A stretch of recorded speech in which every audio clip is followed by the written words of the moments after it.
All right, play-ins underway, and things have been decided here on the fate of Worlds. And your number one source to check it out is here with us on Facecheck, episode 15, underway as Worlds now officially has started with the play-ins and all the expert analysis that has come from the Riot broadcast, which is obviously why you're here, so that you get to hear the real experts break things down. Zyrene, Dom, Loco, getting things kicked off here. Play-in draws were done. Jizuki, the best puller for everyone in all of Europe. That was hilarious. What were your quick takeaways from the draws overall, Loco? Well, first of all, I'm not going to lie to anyone. I'm not an expert on play-in teams. Honestly, I don't even recognize some of the teams. I can't even tell you their names, like just from looking at the logos. So I'll do my best to give input on the teams I know about, but for some of the teams, I have no idea who they are and like what even their players are or what style they play. Yep, same. I mean, there's no way that everyone can watch all these wildcard regions. There's just too much league these days. So, like, I know the important teams that are in play-ins, like the teams that will probably come out, but yeah, I'm not going to be able to like predict any upsets. I looked at like enough stats for the regions that I care about to know that like teams will probably be bad. Like there's a couple teams that have like some chances, but most of the teams will probably just lose that are like the complete unknowns. Yeah, and even when like I was working at Riot and your full-time job was to watch League of Legends, like everybody gets together, you'll watch like their tournament run at the end, and maybe you'll watch some regular season games at best for some of these teams. But otherwise you usually consult experts for the teams. So like I know for like Isurus, we went to a few people and they would always like let us watch scrims sometimes in the player room. They'd tell us about how their season was going.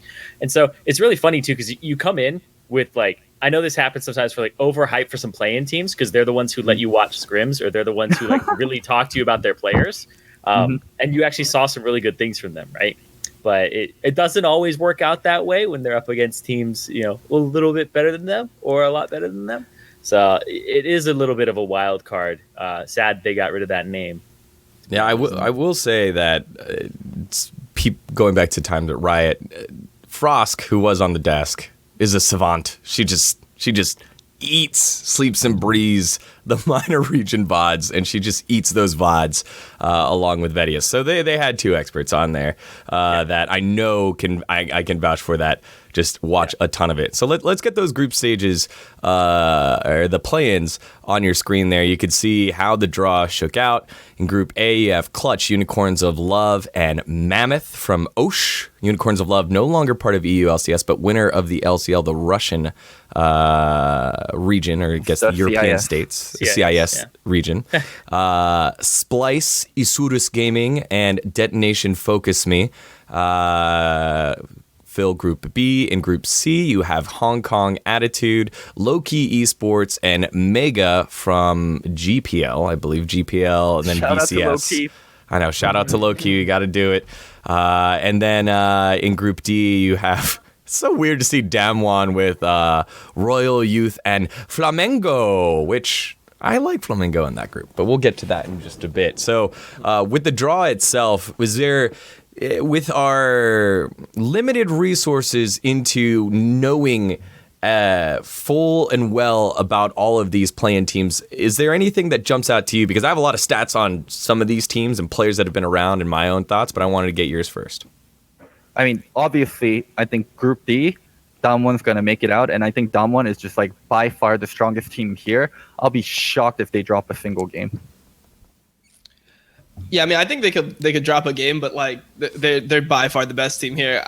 These are the teams that I actually know a little bit about. So you have Royal Youth, which is like Closer's team. Closer is a really good generally. I think he got MVP this split actually in Turkey, and he's just been like he's like 1,000 LP in EUS solo queue. He's kind of like the standout jungler of that region. He's like a native Turkish player as well. So I think that team like can win or lose based off if Closer pops off a lot, and then the other like team Flamenco, which the only reason I know this team is because it's Shrimp's team. If you guys remember Shrimp. So it's Shrimp from NALCS. It used to be one of my friends. It's Shrimp and BRTT. So those are like the two players there that are pretty interesting to watch. I watched their finals. I don't think that this team could actually ever beat Damwon like in a real, like maybe they could take one game one time with like some type of cheese draft, or if Damwon fucks up a draft, because Damwon does have bad games. Like anyone who has watched Damwon knows that team like does just shit the bed and like just go like 4-17 in a game and just run it down sometimes. So they could maybe lose like that, but I think for the most part, you're just going to have like a consistently better team. I mean, when you look at Damwon, they're actually better in pretty much every single position than every other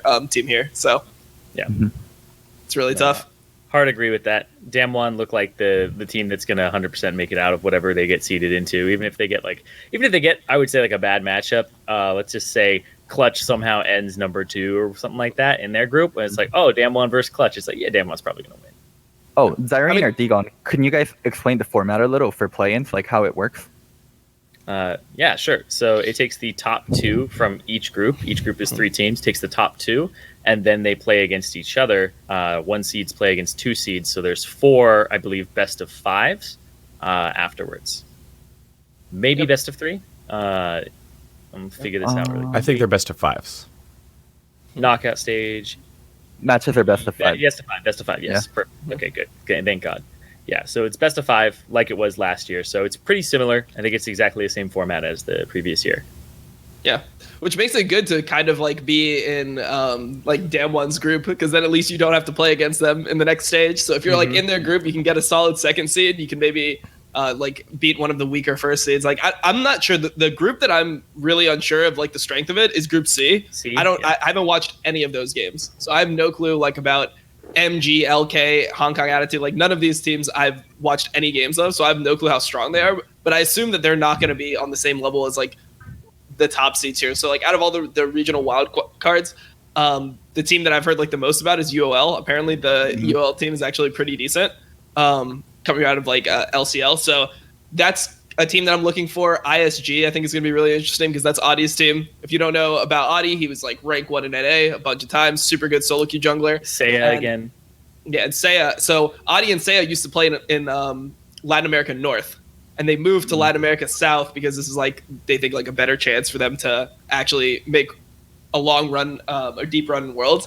So Adi and Seiya, I mean, those are players that played on NA forever. They've always been good. They won like, I think Seiya won like 9 championships in a row in Latin America North. So these guys have had, really, really insane careers, right? Like he won so much in that region, and them combining with this Latin America South team, it's pretty much their idea of like, hey, let's try to actually get out of play-ins, because they've been pretty much hard stuck play-ins, hard stuck international wildcard qualifiers since the inception of it. So I really want to see how good Adi plays, because he right now he's been playing in Korean solo queue. He's played like under 150 games. He's already like pretty decently high into challenger. He's like 800 LP or something right now. So he's pretty good player. Damn. I got up to Diamond 3 in Korea, and I start getting 50-50 again, and I had so much work, I was like, fuck it, I'm not going to invest time. But I believe that Latin America North and South combined had a unification. So there's only one region now, and that's why the tournament format slightly changed. I think there was like another Vietnam seed introduced, I believe. I don't remember who got the spot. But yeah, basically Latin America South and North are now one spot. Oh, well, so the whole region's merged, because when I was looking it up online, it said it like, so now it's just considered what? Latin America? It's like LLA or something? Oh, LLA. All right. Well, yeah. Liga of Latin America. We'll see. I mean, this is supposed to be the best of the best, like combination of both regions, right? So one thing I can actually speak on is Unicorns of Love. We actually had Edward on Listen Loco, and he talked to me about like the level of his team. So apparently they get shit on by LEC teams, and they can actually be competitive with EU Masters teams. So that's kind of the level they're at. And I mean, it's a European player coming on, so he shit-talked NA, and he said he could beat NA teams. So I'm very interested, since they actually ended up in the same group as Clutch. Yeah, I mean, that's the best NA team to beat as well. It's like, dude, if you don't get first in your group, like, you can actually get so screwed because of Damwon. If Clutch doesn't get first and they get matched with Damwon, then we might actually have, for the first time, a major region team not making it in through play-ins. Well, I feel like the play-in teams are weaker. Like the top play-in teams don't seem as strong as they were, for example, like last Worlds. Like last Worlds, you had C9 and G2, and they were like pretty decent teams. Like G2 went on that gauntlet run, and then C9 was probably the second best team in the region. Like 100 Thieves was pretty bad last season. So our like second seed was actually a play-in team. last world. So I kind of want to see like how Clutch does, because I feel like Clutch like Splice, these teams just don't look like the same level as the rest of the teams, right? Like you have LEC and NA, you have the top two teams kind of dominate everyone else, and then like everyone else is kind of like fighting for that like third seed that seems insignificant. So I don't know. Yeah, but I you think at least this get to play go to is Worlds, easier. you know, Yeah, they sure. make it to Worlds. They get to at least have a chance at having an impact, having an upset. And I think that this format again, like once again, lends itself to potential for upsets. Like we were talking like 2 episodes ago about how the format for Worlds does allow for, you know, best of 1 upsets, and even in this type of group stage round robin, you could have lower seed upsets. For example, if you have Clutch Gaming and then Unicorns of Love as 1 and 2. And then in Group B, it could be like Splice number 1, or even in Group C. I'll use Group C as an example. If HKA is number 1, Unicorns of Love could probably beat HKA, right? So it's like a second seed beating a first seed. Whereas if I remember correctly, last year it was just pretty much just 1-1-1 across the board, except for I think maybe there was potential for an upset, but yeah. So apparently chat's correcting me. Like in 2017, apparently Hong Kong Attitude didn't make it in through play-ins. But when I say major regions, I guess I mean NA, EU, China, Korea. I'm The sure 4. like Riot consider. Yeah, the 4. Okay. The 4 instead of the They usually call 5. it the 5. They call it the 5 usually. Really? Yeah, the 5 major. LMS Yeah. counts as LMS a major. LMS kind of died with all the Flash Wolf guys moving into Yeah. LPL. Yeah, it's weird though, because it was always called the major regions and then the emerging regions after they got rid of wildcard, and it was the 5 major regions with the LMS included. Now, because of the new type of over the years format for regions where you can like lose your spot or get kind of demoted in a sense, people can actually get demoted from being a major region. Like if you lose all your play-in spots from being terrible in international tournament for multiple years in a row.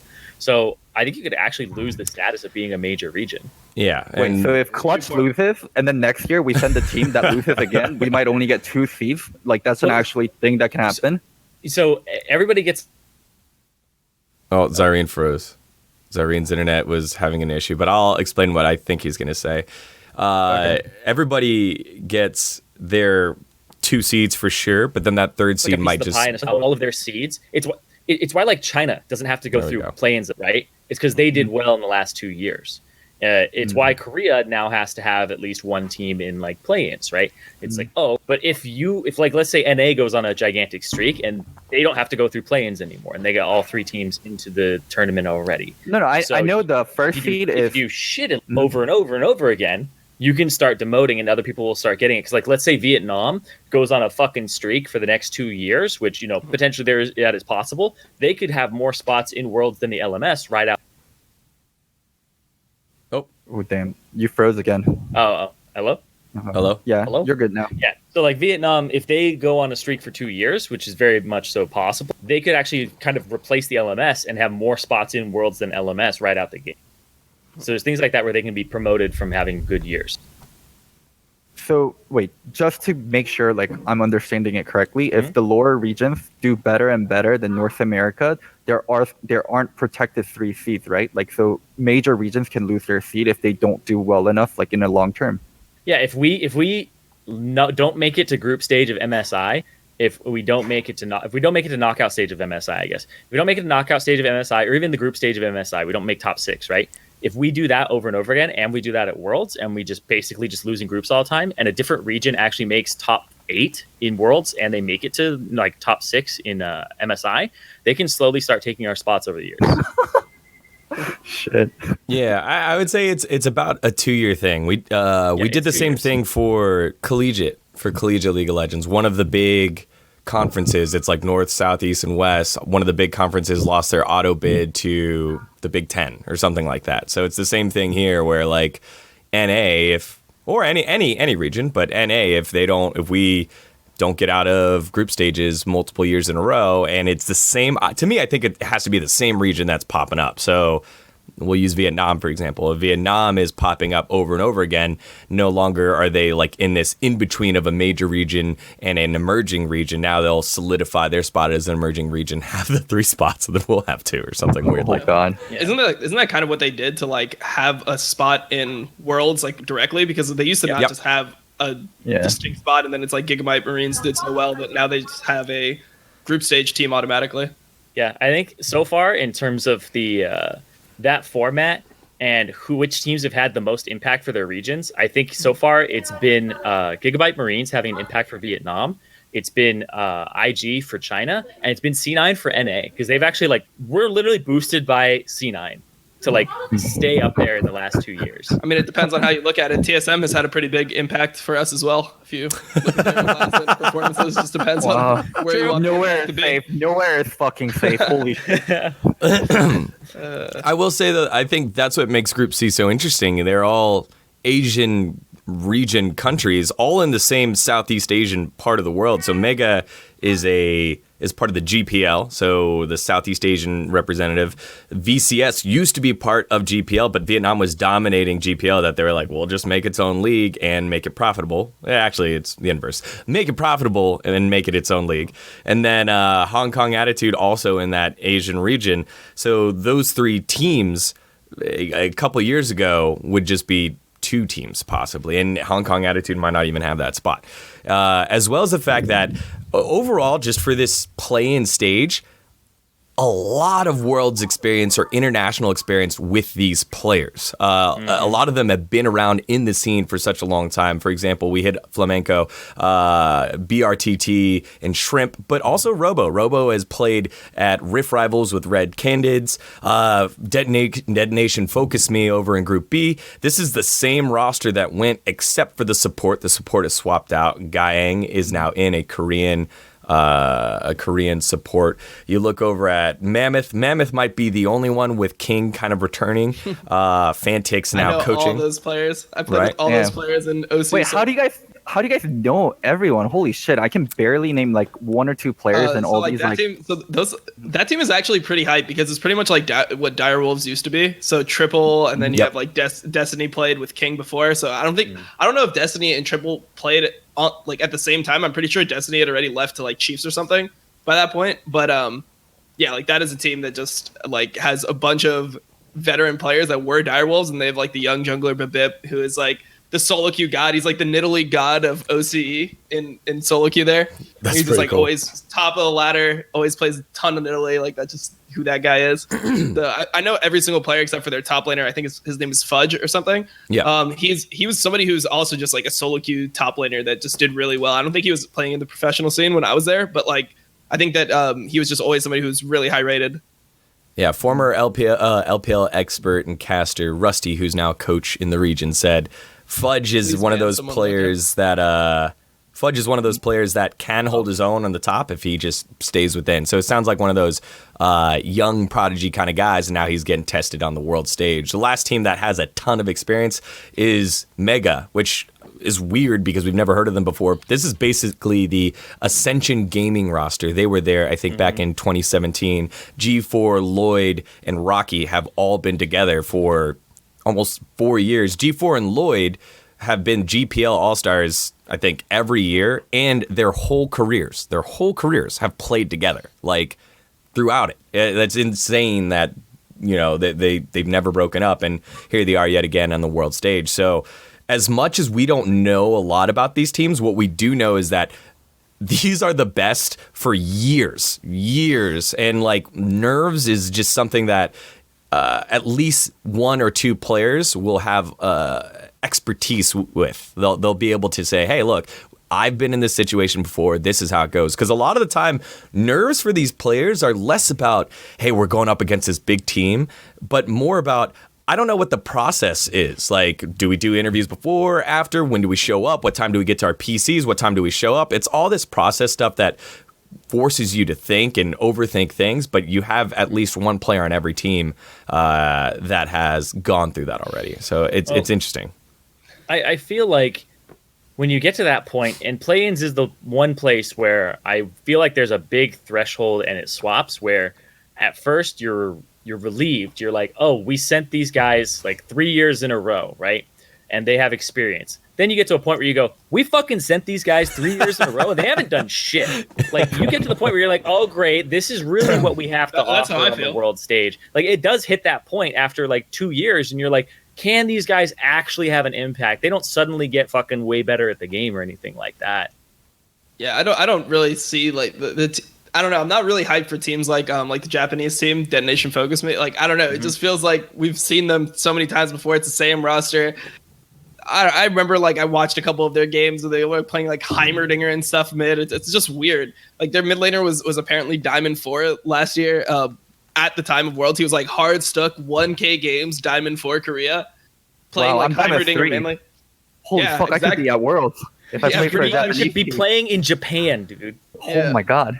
So it's like you have like players like that it's like I just don't have any faith that he's actually going to be able to play versus like the better mids in the tournament. Like, even if they somehow like overperform and they get like second in that group or something, okay, you play with a Diamond 4 Korean 1,000 game Heimerdinger one trick against Showmaker in a fucking series. How do you ever win?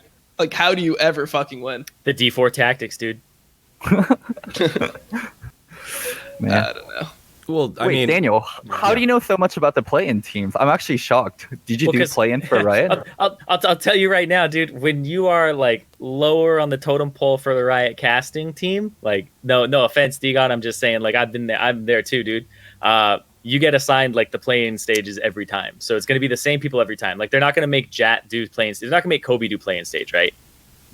I'm not Dash. The second-rate citizen. Yeah, not Dash, budget Dash. And this is where the budget comes in.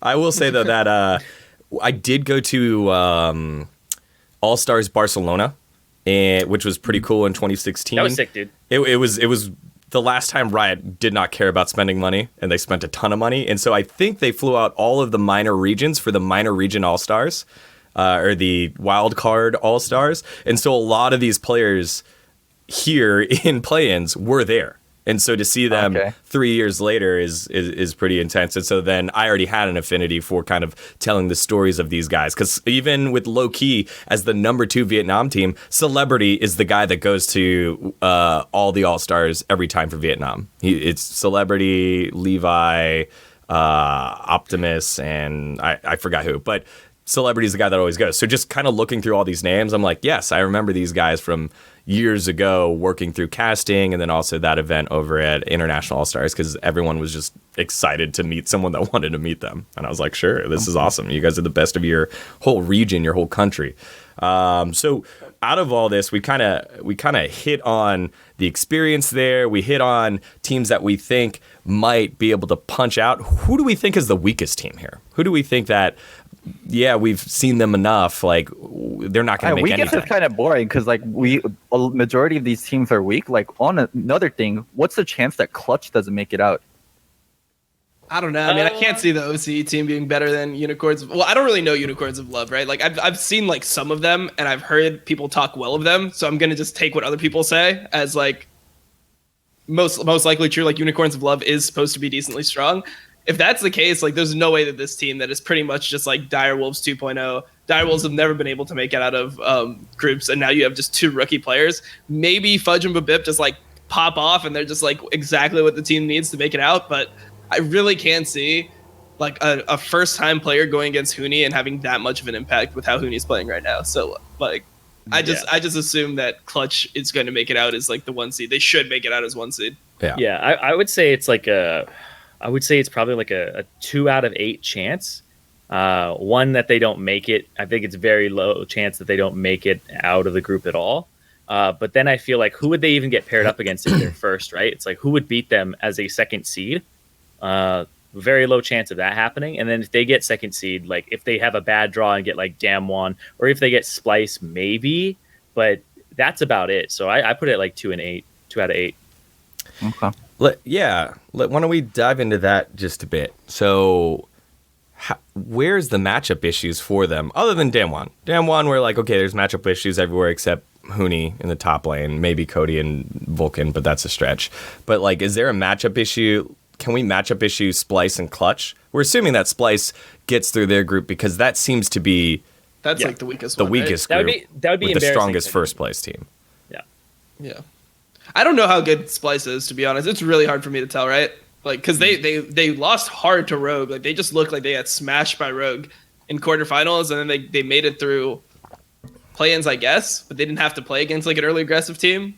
So, like, maybe they're just really susceptible to that. It seems like they're the team that's able to lose hard if they get behind early. Like you saw like how they played versus like Fnatic, etc., how they played versus Rogue. I feel like some of these teams will play like that. That's kind of how wildcard teams normally try to come into it. They just try to make the game really hectic and like run over you. Like whenever we see good wildcard teams, they're always super, super aggressive. Like we had I guess the ones that I'm thinking about are like Annex in either 2016 or 2017. I think 2016. And then when Gigabyte Marines did well, it's normally like early aggression, right? That's what these wildcard teams are good at. I feel like Splice could potentially lose to something like that. I don't know if Isurus is going to be good enough to like pull that off, but I think in general that is like a good matchup into a team like Splice.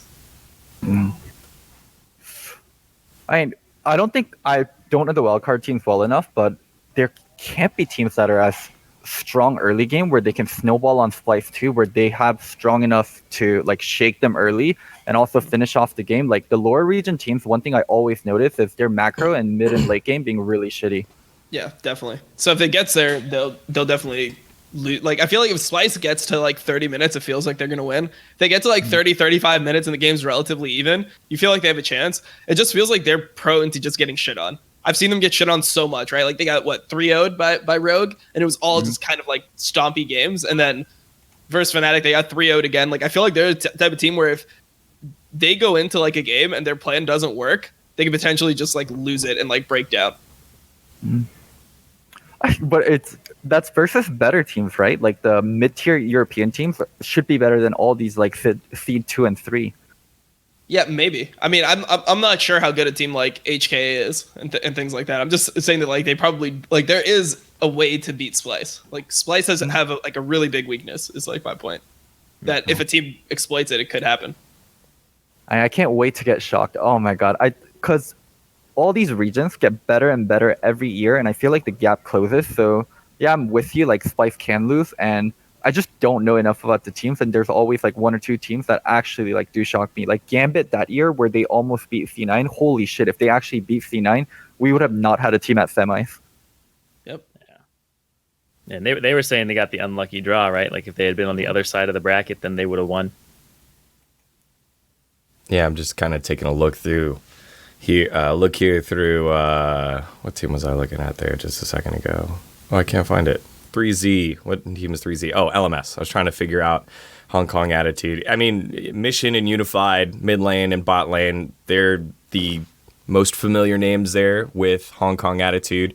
But with Chawi as the coach, so Chawi has been around for a while as well. But then you got Kaiwing, Crash, and 3Z. Crash, a Korean player, originally started with, not Kangdu Monster. All right, I'm gonna look it up. But a team there, and then has bounced around in the Asian region with Vici Gaming, Fenerbahce, Machi Esports, and now Hong Kong Attitude. It's Longzhu, part of that old Longzhu gaming roster before it got revamped with BDD and the rest of the guys.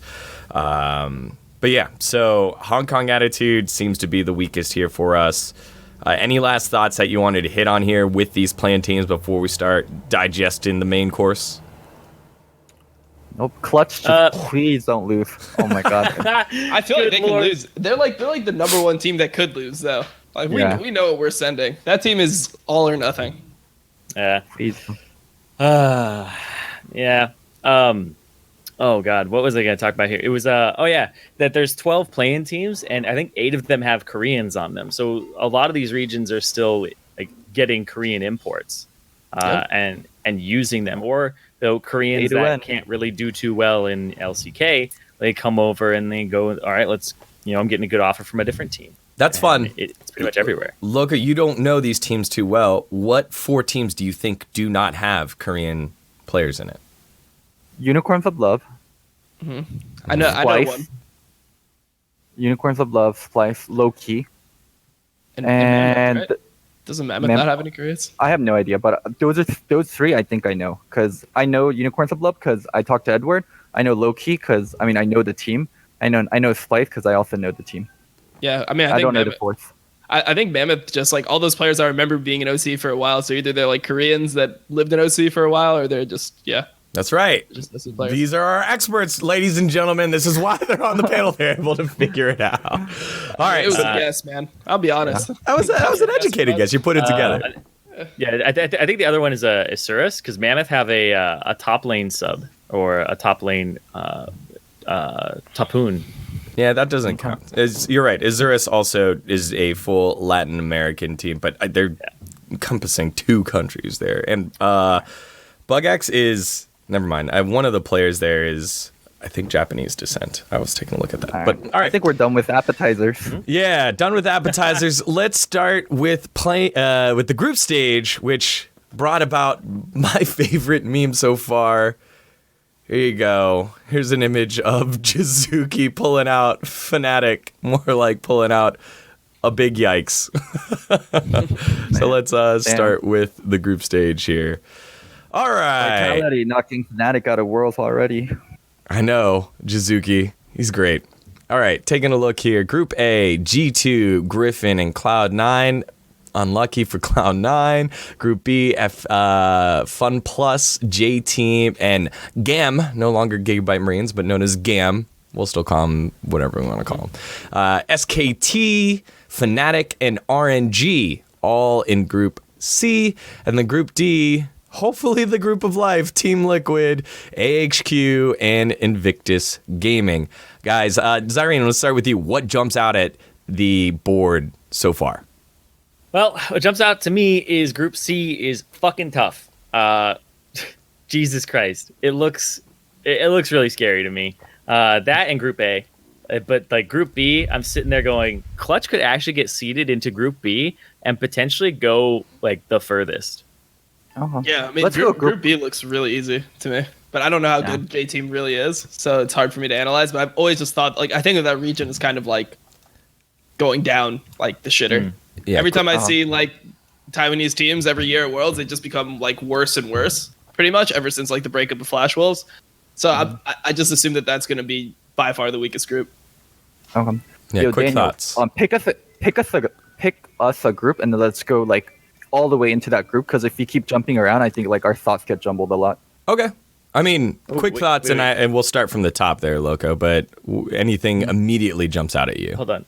The chat's saying that they're automatically seeded into Group C. Now, there's always some weird like fuckery with the fact that people can't be seeded into certain groups, and I believe it's because there's already 2 NA seeds A and D. They're not automatically. Yes. If no upsets, then That's yes, true. Group C. Yeah. Yes. We'll do group by group, chat. Don't worry. Yeah. All right. Starting off here at the top, let's start with at least one NA team here, but a very difficult group for Cloud9 with the European champs G2 and the best team in Korea for the longest time that ended up being a number 2 seed here in Griffin. Dom, your thoughts? Yeah, I mean, I think this is probably the second hardest group, right? You have G2 and Griffin, which probably should be clear favorites at this point.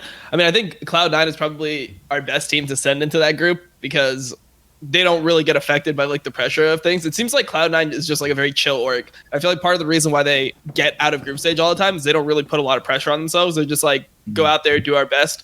And that's kind of the mentality that they just normally exhibit. So I feel like them going into this group, I mean, shit, they probably shouldn't have made it out of the group they made it out of last year, right? Because people just thought that like Samsung would be a lot stronger than they were, etc. So I mean, I think that there's some type of chance that they overperform and make it out. Like if Griffin has a huge collapse, like I mean, that's one thing that people say about Griffin is every time that the pressure is on, they tend to just underperform. But most likely you just have like a G2 Griffin chance of like just getting out of groups. Like I would say it's like 80 to 90% that those two teams leave. Yeah, I mean, Cloud9, you can never underestimate them in group stage, right? Like they always seem to make it out. They've made it out of groups with like fucking SKT in them. But it was always Jensen. Jensen always performed from them whenever they were in groups, and he actually matched up to all the mid laners. I'm not sure it's going to happen with Niski.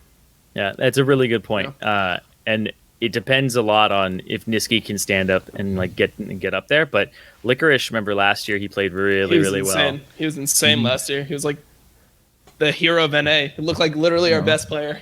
Yeah, and then he matched up against Whippo. Yeah, and I was so surprised. I was so confident in Licorice. I thought he was going to be able to take Whippo, and Whippo just shit on him 3 games in a row, pretty much. He got absolutely fucking bodied, and now he's going up against Wonder, and oh, dude. Yeah, I don't think he's going to do too well against Wonder. I mean, to be fair, though, when you look at Griffin, like, I feel like top lane has always been the weakness of Griffin, right? So like I don't think that that's like a terrible matchup. Like who else would be weak on Griffin? I mean, you look at Griffin; it's such a strong team. You have Chovy, Tarzan, Viper. Like Viper is somebody who I think people are underrating really hard right now. Like I see a lot of these top 20 lists, and Viper is insane, and people just rate him as like not even top 20 sometimes. I don't know; it's kind of crazy. Yeah, it's because there's people like Jackie Love and and then there's Tarzan on his own team, right? So a lot of people I think take away from him because Tarzan is so fucking good, right? Yeah, of course. One thing I want to hit on regarding Cloud9 that you said, Dom, the pressure thing. Every time Cloud9 goes, like they always, like you said, like they have no pressure on them for some reason. And it was kind of because they always went as the third seed. So they were like the add-on. And the first seed and Team Liquid or TSM took all the pressure. So I think Cloud9, they'll still do the same thing. Like they just have such a good head on, like whenever they're going, and their mentality is 100% correct. And I think it's so important to have that mentality. And if it's just so core, like where you don't put dumbass expectations on yourself, and Cloud9 can actually do that every single game. Yeah, I think that's like when you look at teams like TSM, right? Every time they go, they always do expect. Every time that they've been to Worlds, you're like, how is TSM going to do? They always do worse than you expect. TL, every time we've sent them international, I guess this last MSI is kind of like that was the first time we saw them break through in any way at all. Like we see them beat IG, but like it was still a weird series, right? Like IG was playing uncharacteristically bad that series. So the one thing that I've always respected for C9 is I feel like they always play the best they can. Like that is the best. Like when they lose, it's like I don't think this roster could have gone any farther. Like this is just how good they were. They played the best they could, and I feel like that's what you need against a team like Griffin, because Griffin doesn't always play like. There's a lot of times where you watch Griffin play and you're like, damn, they're the best team in the whole world. That's what people think when Griffin plays their clean early game stomps. It's like this is actually the best team in the whole world, and then they play games like where they get like just or like the series in finals where it's just like, damn, this team just looks so much worse than normal. So I feel like that's where you have the chance from C9 is because G2 and Griffin both have like happy games and stuff. Like they all have int games. So if they do have those int games and C9 plays well and doesn't have their own int games, they could potentially make it out. Yo, Daniel, what's the fourth team that can make it in here out of like the four like possible ones? Like let's say Hong Kong Clutch.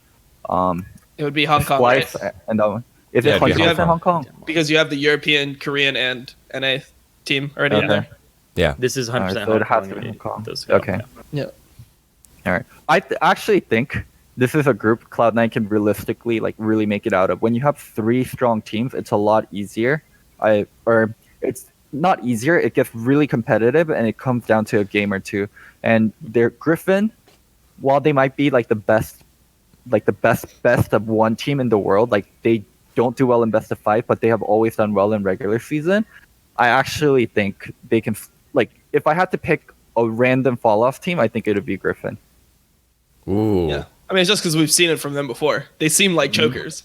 They seem like they underperform under pressure. So you always have to weigh that into your opinion. They seem like the TSM of Korea. Well, it's just whenever you watch Griffin play, right? Like, or when you're seeing them during the season, you expect them to just win the whole league easily at points. That's how it looks when you're watching LCK. You're like, damn, Griffin is just gonna shit on everyone. Chovy's like 139 KDA or some bullshit. He wants the first half of the split, yeah. Yeah, and then it just looks weird. It's like, did they stop like trying or like what happened? It's always so confusing. So you just have to weigh that in. You can't be that high on Griffin. It's their first Worlds, and they're like an incredibly intense practice team. One thing I like about G2 and TL going into this World is they've actually, like, I love their mentality, and I like that they're able to take breaks. From what I heard, Griffin practice so hard, and they have so much expectations onto themselves. And their play style is farm up early, get to a point where they have 3 solo laners, because Tarzan is so farmed, and then just take over the game. And I think G2 and Cloud9 are definitely teams that can fuck with that in the early parts. Interesting. Yeah, and I just keep thinking about whatever play-in team gets in as well, just because we say it's Hong Kong attitude. That's the only team, but it could be any one of those other 2 squads that slide in from that group, whether it's Mega with their experience or the team to emerge from aggressive VCS low-key esports. That'd just be nuts. That it'd be them into that group as well. And you can always have somebody else just get it instead if they get second, right? And even if there's an upset from a second seed. Yeah, from a of course, different like group. like unicorns of love, right? Like they could make it Exactly. into this group somehow.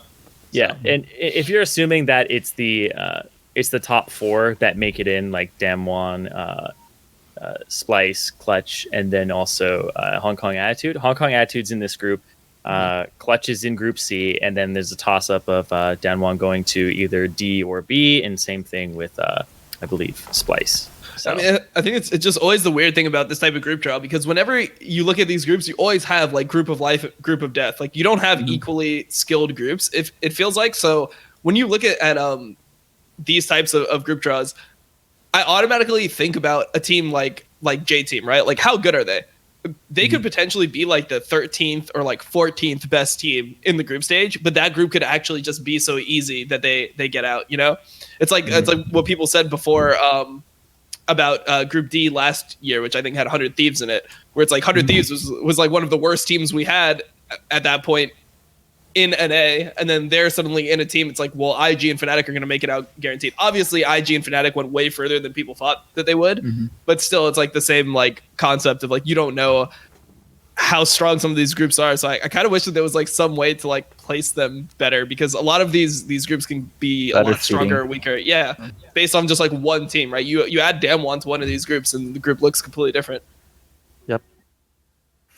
I mean, format is what it is. Like, unless Riot introduces like additional seeding or like teams actually seed themselves first somehow, like, or teams rate themselves, it's really hard to like get that kind of seeding.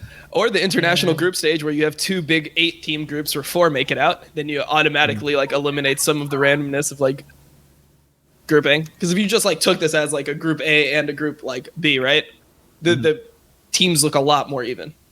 Yeah, and then also like in the Group A, Group B system, because also there can be multi-regions. One thing like teams do is like you draft for the other group. Like when you get placed into Group A, then you pick a team to go into Group B, and then the team from that Group B that got picked drafts another team to put into Group A. Yeah, that can always work. Yeah, because then it's like perceived strength of the teams, right? Like they will put the number 1 team will put the second best team in like a different group, right? And then they'll put a third best. It's the person they don't want to play against. Yeah, but you just end up with really like random group stages, right? Because it's like you look at some of these teams that are pool 2, and it's like you've got IG and J Team as pool 2.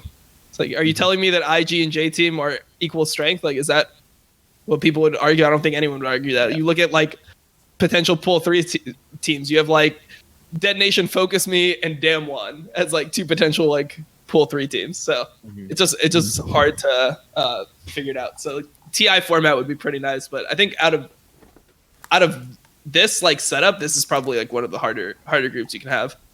Going back to like this group, one thing I didn't talk about regarding like the C9 Griffin, for like Griffin to not actually make it out, I think Niski versus Chobi is actually such a big skill difference in lane.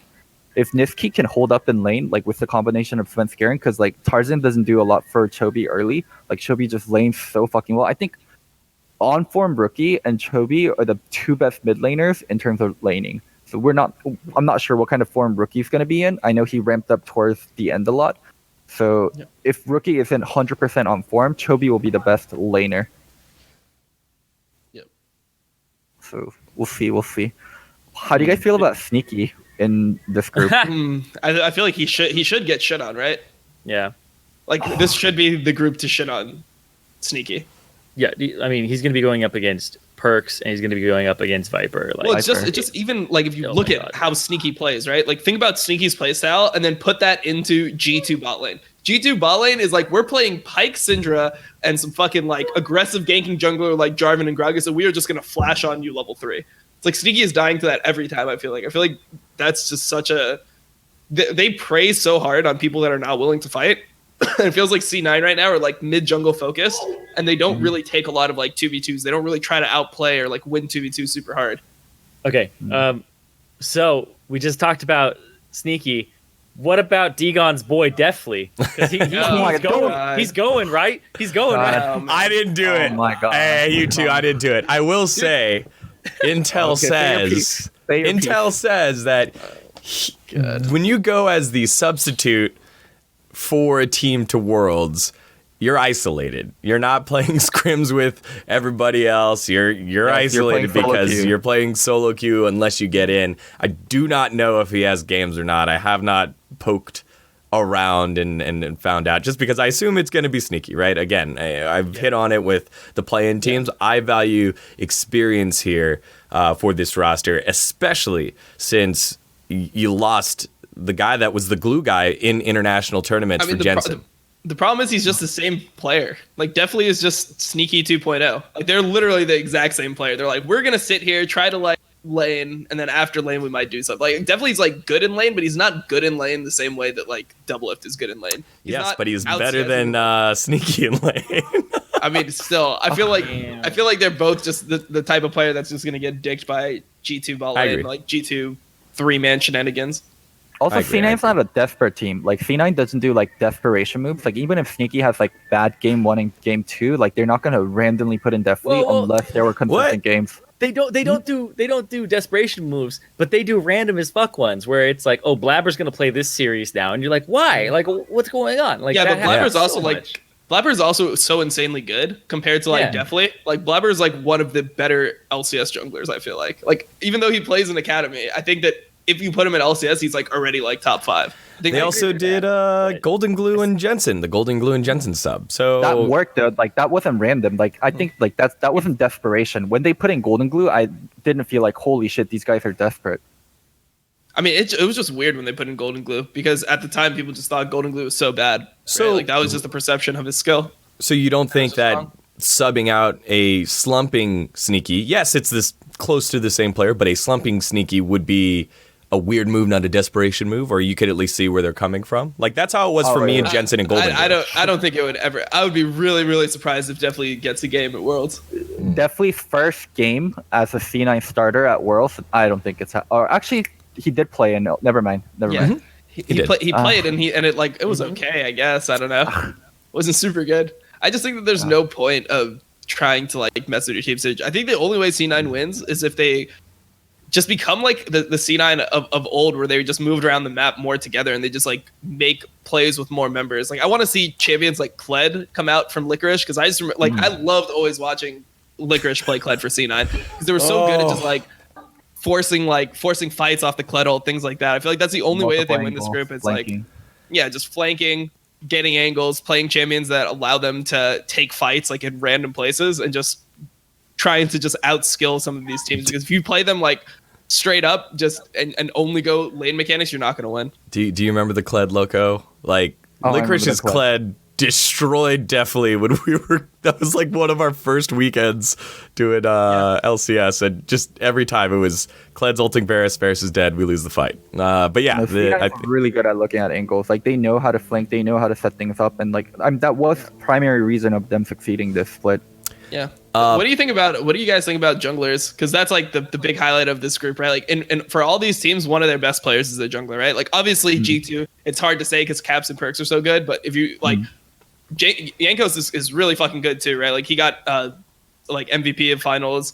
He's always been strong. You have Tarzan, who this is the guy who, even before he played, like, he hasn't won a world championship or anything. People just call him the best jungler in the world. And then Sven was the MVP of NA, right? So you have just a bunch of like MVP top level junglers in the same group. Like, how do you guys think that that's gonna fare? Dude, I feel like I'm gonna get killed for this, but Tarzan's a player I'm a little bit worried about. Like, I feel like Tarzan has like bust potential. He's so fucking good in solo queue, and he's so fucking good when his laners are better than opposing laners. Like, he just needs a little bit of space, and I think he's the best jungler.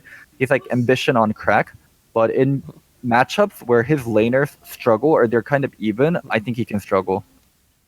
It sounds like you're painting that they're going to struggle against G2 and have a field day in the bot lane against Cloud9. No, I don't think I would bet against Griffin, but Griffin is a team I wouldn't be too surprised if they don't play up to their full potential.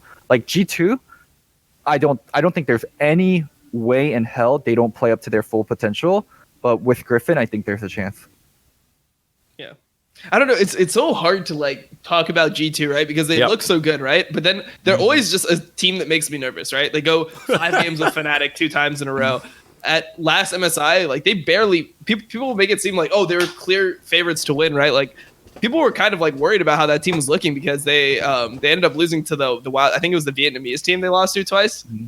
Like they're just weird. They lose games that you think that they would always win. Yeah. So how do you? Yeah, I don't know. How do you rate? Like I feel like G2 can always drop games in group stage and potentially not make it out as the first seed. Oof. I don't know. I just trust G2 so much, and they seem so focused, and I like the fact that they took a break. All these like Korean teams that didn't take a long enough break leading up to Worlds, I'm a little bit worried about. I just think Koreans have it wrong in terms of like it's always grind, it's always grinding. I think there's so much. So I was talking about this with Jensen the other day, and we both thought it was weird that teams take breaks right now. Like we really, yeah. Like even him. He took a break. Yeah, exactly. Took a break. Exactly. And for him, he thought that was weird because I brought it up. I'm like, all these teams take breaks right before like the most important time of the year. Like you take a break right before you go into Worlds. Like this is like what I feel like you want to be giving it your all. Like I'd rather see a break, like a bigger break before the split or something than a break right now because this is like crunch time. I feel like every game matters at this point. So I think it's weird to do vacation this close because I mean, when did group stage start? Less than a month. So like some of the teams, like I know Cap said on stream yesterday, they start scrims in like 3 days. So maybe 2 days from now, they're going to start scrims on Wednesday. It's like, is that good enough? You only have 2.5, 3 weeks of practice. Is that better than just like if you just go hard right after finals? Worlds is so stressful and so grueling, and there's so much travel, and the tournament itself is so long. If you make a long run, I feel like you need a break before you go into it. Yeah, that's what I was going to say. This is a 2 week break for the LEC teams, right? Or for G2, or is it 3 weeks? It's 2 weeks. It starts on the 2nd for the group for the play-in, I guess. So. I mean, Worlds starts the moment like you have full 5 people, and then you play boot camp. Like that's when Worlds really starts. I meant the length of the break that G2's taking. These vacations that these teams are taking. I think it really depends on how long it is per team, right? I think G2 is an interesting circumstance as well because I think Caps, let's use Caps in particular just as a specimen here because he went all the way to the finals of Worlds, right? And then he went all the way in MSI, and now he's gone and played the entire, like, all of his region in terms of the tournament, right? So you would have to, like, take your break as soon as the split ends and just be like, okay, don't care about, the play-in gauntlet or whatever, right? And just take your break right then and then get back on it if you're going to take one. Because for somebody like him, he's basically been going nonstop since the beginning of the year. Because MSI break, I think, is way too fucking short. But LEC's smart because they started a week later, didn't they? They didn't do what NA does. They started a week later. Yeah, then also, like, I don't know, Rift Rivals is weird because you kind of take a break like then. Yeah. Is what I've seen. They like go and they play and then they come back. They have a small break before they play again.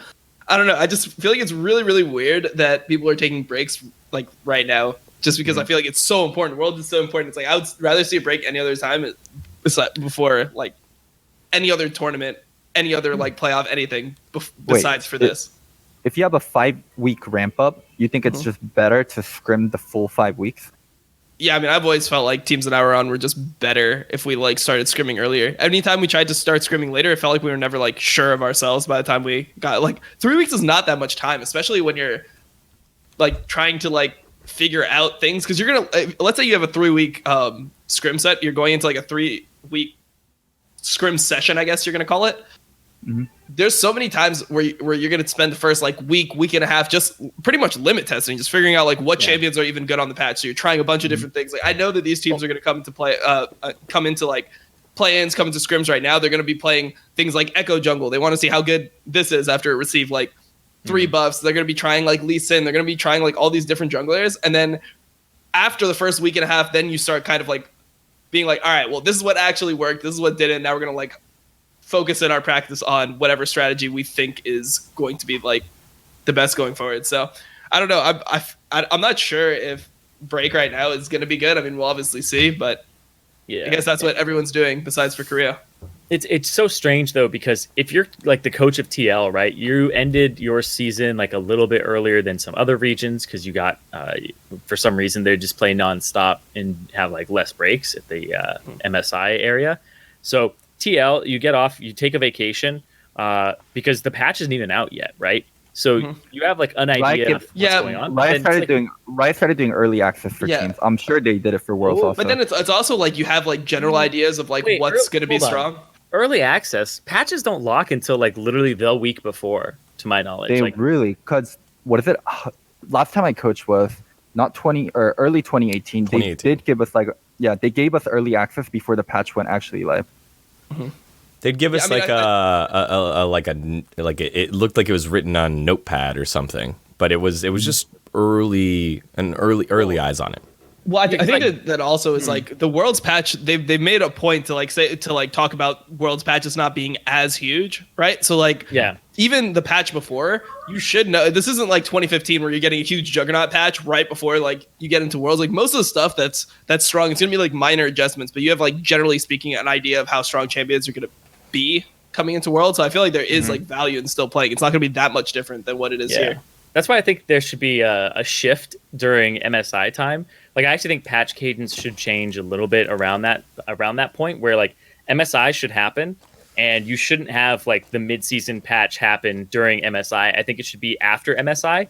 So MSI should happen. There should be, because as soon as you release like, oh, there's all these reworks, people are going to watch a tournament where you're sitting there going, well, where are all these reworks? Like, I'm not seeing pro players play these reworks, and you don't want to disrupt pro play in that sense. But you also don't want to release it so people want like a taste of it. So you hold it off till after MSI, and then you can release it like maybe a week after, or when people have a little bit of vacation time, and then you can have more hype for the split and people coming into it on the new patch with potentially more changes. So I think that's the time to do those types of things. That and beginning of the year. All right, guys, we're starting to get a little bit tied into things outside of Group A. Final thoughts on Group A before we head over to probably the shortest group of analysis we have for Group B. Scared for Tarzan, scared for Sneaky. Scared for Tarzan. I just need to see him like do well, like before I can like get on the train. He's shown such good things, but also shown such bad things. Like I can't jump on the train yet. Yeah, scared for Tarzan, scared for Sneaky, scared for Grabs. Yeah. Anything, Dom? I think G2 will do really well. Yeah, I think that this is probably the second hardest group, but it should be like G2 1, Griffin 2, in my opinion. All right, Cloud9 fans, we'll take a look back at this group once we figure out who slots in here. Of all the top seeds, it'll be Hong Kong Attitude, but we'll keep an eye on that. Now let's move on over to Group B. So Group B have Fun Plus X, the number 1 seed from the LPL. J Team, which is the number 1 seed from LMS, I believe. And then GAM, Gigabyte Marines. So this, although no English-speaking teams here, so again, the analysis a little bit shorter here, maybe a little bit less familiar for a lot of you fans. This is the best of each region, and the region has nothing else to say except we're sending the best here and see how it goes. I think it's a pretty interesting group here, but it does seem that it is pretty top heavy with Fun Plus here. So, Doinby on Fun Plus, some people rate him as like the best player ever, or best player going into this world. Like he's gonna make number 1 on some people's top 20. He's like an extremely specialized player. He plays a lot of early game champs, and he'll play a lot of wonky stuff. And he has really good synergy with the jungler Tian. And then he'll kind of bridge his team into mid and late game. And then Gimgun plays a lot of Gangplank. LWX is one of the best AD carries in China. And then Chris is actually a really good support. Like FPX plays a really, really unique style. Yeah. I like doing B teams always. Like he's just an interesting player to doing B. Have. Yeah, yeah. I just love the way he plays. Like I remember where he was playing like so much Kled mid before. He would just first pick Kled mid. Like that was just his thing. Maokai, Nautilus. Yeah, he just picks anything. So I think it's definitely an interesting team to watch. I don't think J Team or Gigabyte Marines like stands a chance here. I think this is like an easy group for Fun Plus. The only thing is like I guess this is what people are saying is the most likely seeding for Damwon, right? Because the other 3 teams have, or the other 3 groups have Korean teams already. Or the other, or sorry, or it's 50-50. No, it's 50-50 this and D, right? Yes. Yeah. This is like a very good chance that you have Damwon in this group, like, or it's like, yeah, or Splice. That a lot of people are saying like, go put Damwon in D so they can like maybe fuck over Liquid and put Splice in B. Yeah, so this is like that's like the NA Doomsday. So this is like the group where you have to be like, okay, so this is one of the Damwon potential groups. So it could be harder with that, but out of like the 3 teams that we have right now, this is probably the easiest one, right? Like J team, just no one thinks that this team is going to be that good based on the region they're coming out of. Yeah, that's the thing is it's the region they're coming out of has been slumping for so long. But J Team, I don't think dropped a single series. I think they went undefeated during the regular season, and I think they play best of 3. But that never means anything to me. I know that's the thing, right? Is within their region, this is the best they have to offer. But have they been challenged? And also on top of that, this region hasn't looked very good in the last like year and a half. I feel like that's how LMS teams always are, though. Like whenever you get like stats coming into World, it's like, and here you have like Flash Wolves. They've won like 79 games in a row, and then they go 6 in the group, and it's like, all right, okay, well, I guess, I guess they tried their hardest. Yeah, it's like if Splice gets put in this group, it's like who's getting out second? Is it Splice? Yeah, I would say Splice would be better. Like I would put my money on Splice. Ooh. I don't know enough about J Team and GOM, but like just thinking of regional strength, I would probably say Splice also. I know GOM has like not the Gigabyte Marines. I know Levi, and Levi's been like insane, and he just wasn't very good in NA Academy, but when he's back like playing with people he can actually communicate with, I'm sure he'll be insane again. He got MVP. He got tied for MVP points. How good is Vietnam as a region, though? I mean, they're good enough to apparently. From what I've heard, they're just like the most. They're like even more Chinese than China. They're just like we are full on aggression all the time, like no break ever. Like the plays they go for don't even make sense, but they're just fighting the entire time. So that's actually a bad matchup into Splice, no? Because like that's where Splice struggle. Yeah, I mean maybe Splice would lose to some team like that. That should be their weakness, but I mean going into it, you'd still like rate Splice as like a stronger team, right? Yeah, just the Southeast Asian knowledge here coming on in. Zeros and Slay, top laner and support. These are 2 guys that also have been on the big stage for quite some time. Slay was there with the original Gigabyte Marine roster with Levi as the AD carry and just recently switched to support. Gigabyte Marines was running with 4 AD carries on their roster for the summer split. 4. And so they land on Zen, who is a kid that didn't qualify for summer. And then they picked him up from the spring split to summer split transfer. And we're like, all right, you're going to be one of our 480 carries. And he's the one that wins out and is listed as the starter right now. Slay can also switch back on over to 80 carry because he did that previously with, I believe, Fongbu Buffalo. And Zeros used to be with Evos Esports, which did MSI. So the big question marks here are Kaya. God, I'm butchering the shit out of that. Sorry, dude. Kaya and Zin. So those 2 guys have not had a lot of competitive experience, have not been on the big stage. So Zin was there on the original roster as well, but he was behind No Way and didn't want to be the sub, switched on over, and then found success with one of the promotion teams, played in spring, got benched or got relegated in summer, but then picked up by Gigabyte Marines. So again, you have a lot of pieces with experience, and it all bodes to a very aggressive style, along with the fact that Levi is back with old coach Tinekun, who popped off on Twitter multiple times, was the darling of Vietnam and all of LoL esports during Worlds 2017. So having him unlock Levi and lead these weird team comps, I think just makes this, I think, scary for even FunPlus, right? Doinb is great, but if, they do something weird that no one had thought of yet, like a, funnel nocturne, Doinb's impact on the game could be stunted. Doinb plus Tian, their mid and jungle synergies, so insane. They're one of the best in terms of 2v2 and getting a lead. Doinb is not the best mechanical player in the world, like compared to players like Rookie or Chobi, but their 2v2 synergy is really good, and this team really functions well. Like, they get the mid and jungle lead, they shove it down bottom really well. Gimgum can play independently. He's like better impact in a lot of ways. Like, he's just an insane gameplay player that does well in team fight. Like, they just function so well. Like, all the pieces fit together so nicely. Like, I'd be really surprised if FPX struggled. Yeah, I don't think they'll struggle at all. Plus, I feel like Dune B. I don't know if he's a team leader. I don't really know anything about like how he's a team leader. He Yeah. shot calls. He does all seems- the summoner like, timers. Yeah, like when you watch him play, like so I remember he used to play for QG in like 2015, 2016, and that's when they had ProView in China. China was like the only region that actually like did ProView. So I'd watch like Dune B play all the time, and it seems like he's just the type of player where everything that happens just revolves around him.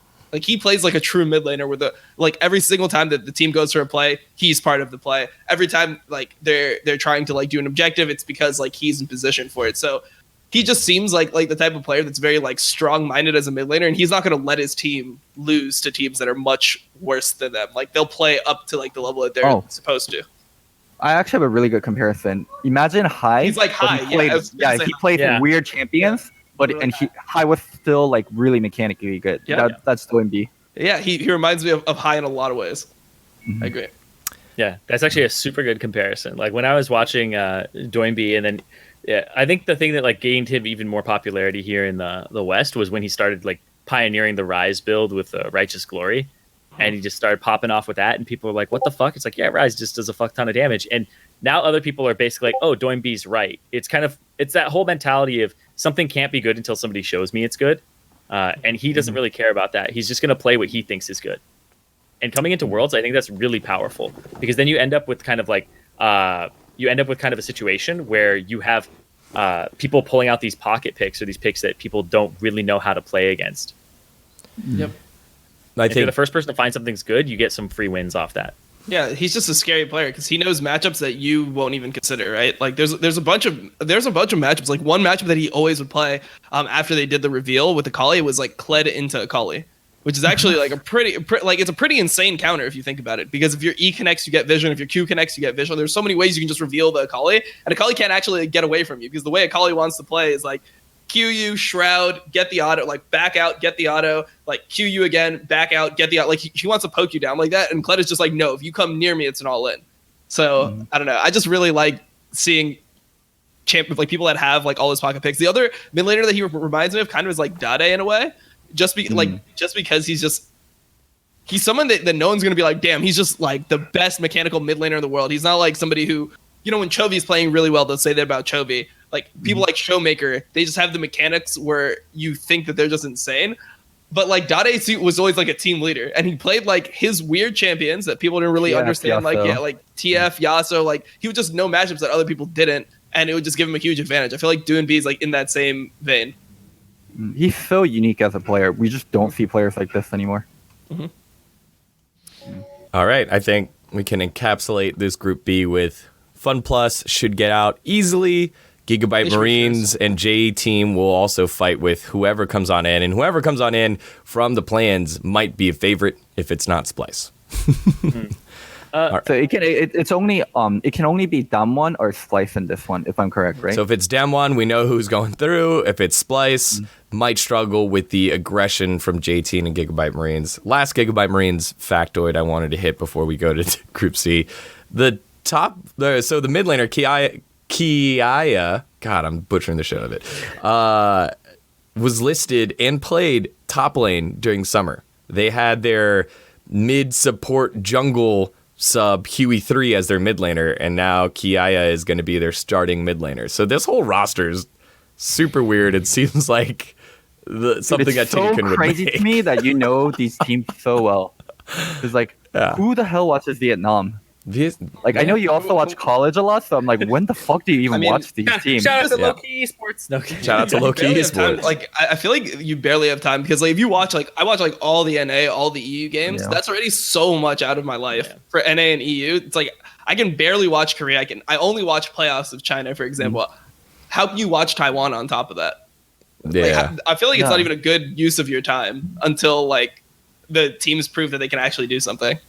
Yeah, I watched all of NA, all of EU, and then I've been catching up on Korea and China. Like I've been backlogging. Like there's no way I could find time. Like there's just no way.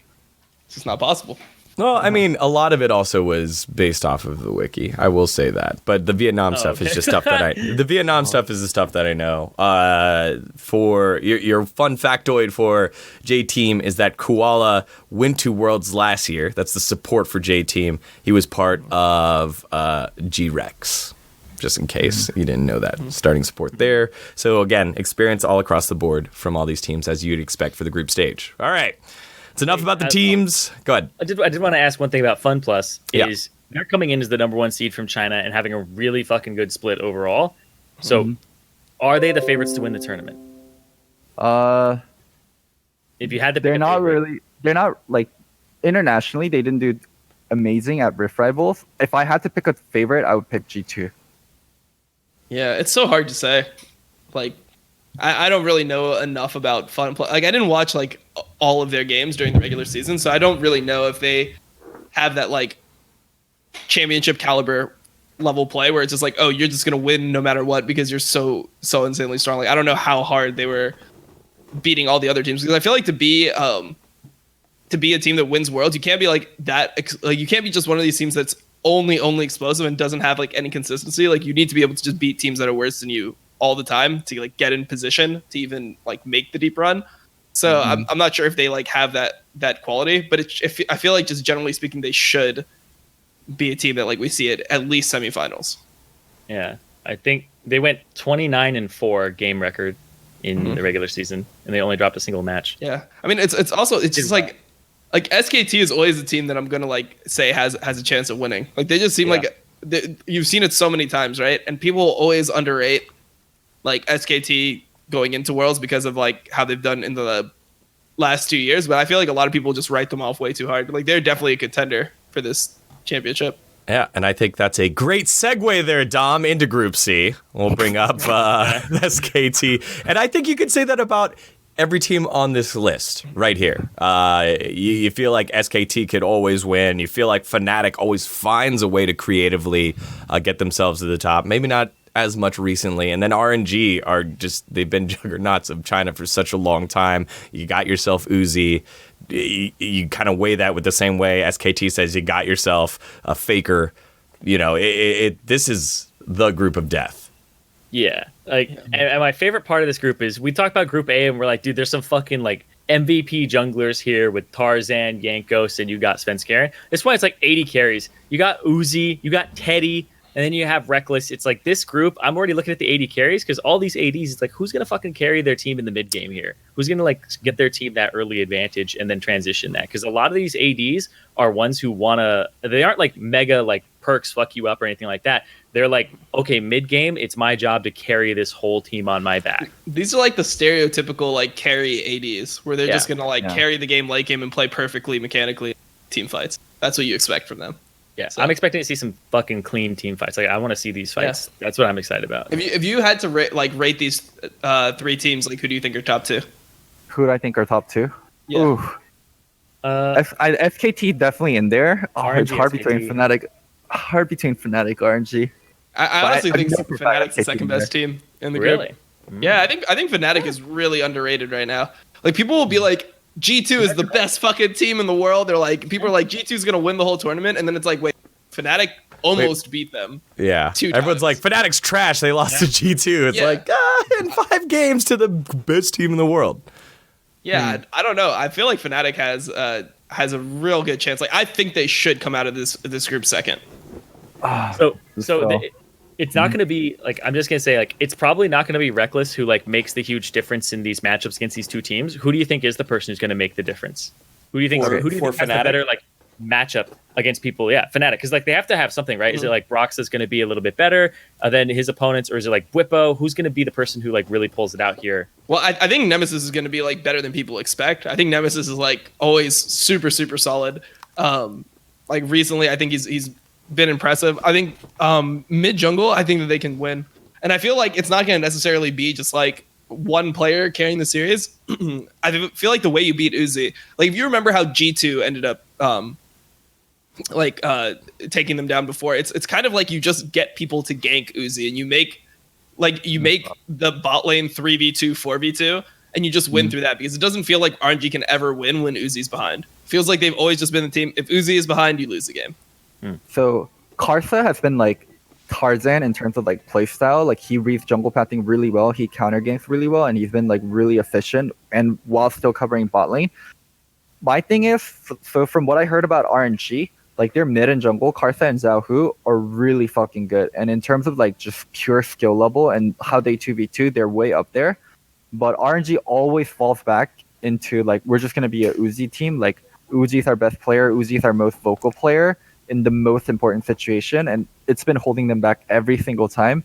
And I feel like this world, like the same thing's just going to happen again and again. Yeah, I mean, I think that this team is definitely, like, Fnatic, I think, is much better than G2 was last year, right? Like, if you look at G2's roster, it's like people are worried about Reckless versus Uzi. It's like, dude, you just had Hjarnan versus Uzi before. Like, it's a, like, I don't know. I feel like that's an upgrade. And when you look at how Fnatic even plays, like, Fnatic doesn't really just play, like, lanes against each other. They're really good about, like, moving around the map. They're similar. I feel like because they play against G2 so much, it made them so much better at like early game rotations and things like that. Like when you watch them play, they're good at like making 4-man plays early into the game. And like, if obviously there's champions where if it gets through, I feel like Fnatic just get a win, right? Like TF, I don't know how people evaluate this champion in China, but like when G2 plays Fnatic, they just ban it every game now after seeing like what he did in the early games. So those types of champions are really, really good versus RNG in general, because it puts pressure on the ball lane. It doesn't let your ball lane just snowball as hard as they want to. I think RNG has the potential to be the best team here, because especially if it's going to be boss side oriented and it's going to come down to team fighting, but also if they just overly funnel boss side and they stick their mid laner on stuff like Karma, which I heard they do. Oh man, I just would hate to see that. I mean, also, I don't know. It's weird. Like, I don't even think Uzi's the best AD in this group. Honestly, really. I think Teddy is better. I think Teddy is insane. I think Teddy is Teddy is the best player on SKT right now. No, Clid for sure. Really?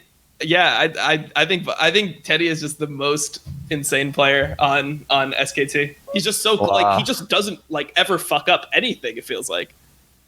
But he doesn't put himself in like positions to fuck up. Like Clid gets them all the leads. Like Clid is the thing that gets like the whole team started. Yeah, but I feel like that only works like when you have people like Teddy on your team, where it's like, okay, we get Teddy a lead and he just never like lets it down. Like I don't know. I just feel like Teddy is like as good as Uzi, but he doesn't put the pressure on his team that Uzi does. That's how I see it. And I think like I would rather have Teddy on a team than Uzi. Well, then for SKT, if they're so dominant in all positions, what is the weakness that one of these teams can exploit? Because we really haven't them found playing like shit like they did at MSI. Yeah. Khan has never played well internationally ever in his life. So he flunked both MSIs. That one Worlds with Kingdom was met. Like Khan has never done well. Like the moment he gets on a plane, like he just hasn't done well. Yeah, he's never showed up, which is weird because like it felt like he was so tested. Like if you remember like his first World, he comes in first seed after beating like SKT 3-0 in the finals. Like people thought he was just the best player in the world at that point. That's like how people talked about him in 2017.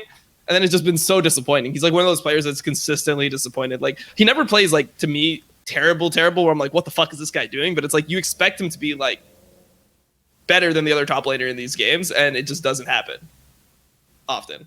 So yeah. I think this group is so hard to call. Yeah, depending on what style RNG plays, they could be the best, they could be the worst. Like I don't know what kind of form Khan's gonna show up in. I'm not sure if Fnatic's gonna be like as good as they show versus G2, or if it's just specifically versus G2. I'm sure their early game got better, but this group's just so incredibly hard to call. And you may be throwing, based on if everything goes the way people think it will in the play-in stage, you might be throwing Clutch in here as well. Which then this is like the worst fucking group that Clutch gets. Yeah. Like if Clutch gets into this group, they are so fucked. So they're hoping for an upset it's probably not going to be Korea, so it's probably going to be. They're hoping to get into the group with FunPlus. They want B. They're hoping to get into the group with FunPlus. I feel like any team that gets into this group, because right, you can't have Damwon in this group. I feel like any team that gets into this group is just going to get shit on. These are some of the best teams in the region. Like you have you have a team that won their region and then 2 teams that got to the finals of their region. Yeah, you're throwing whoever to the dogs in this region. Like, Yeah. You know, in this group. Yeah. I fucking hate this narrative, and this narrative gets said so often. I want to try to kill it. So people are like, Clutch is the vitality of this year. Like, Clutch is going to do big things. Like, you got to watch out for Clutch. They played very similarly to how Vitality did. In 2018, a lot of teams didn't expect how Vitality played, and a lot of teams didn't expect how IG played, that like very fast tempo and how they play. Like, just the atmosphere and the temperature of this world is completely different. Like, so many teams like experienced that. Like, so many teams played against teams like that.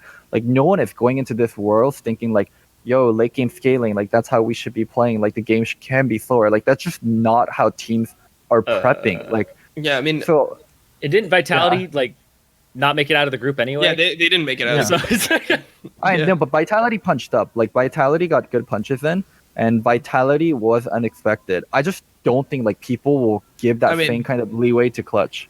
Let's be real here. Vitality lost an NA 3rd seed to get through. So I mean, who knows how good they actually were. So I don't know. It just I feel like in general any team that gets it, because the thing is like SKT and Fnatic just seem too solid. Like, I could see RNG like potentially like underperforming, but it feels like Fnatic and SKT are such solid teams. Like, I can't imagine Fnatic going to this Worlds and doing worse than people expect. Like, whenever you watch Fnatic like recently, right?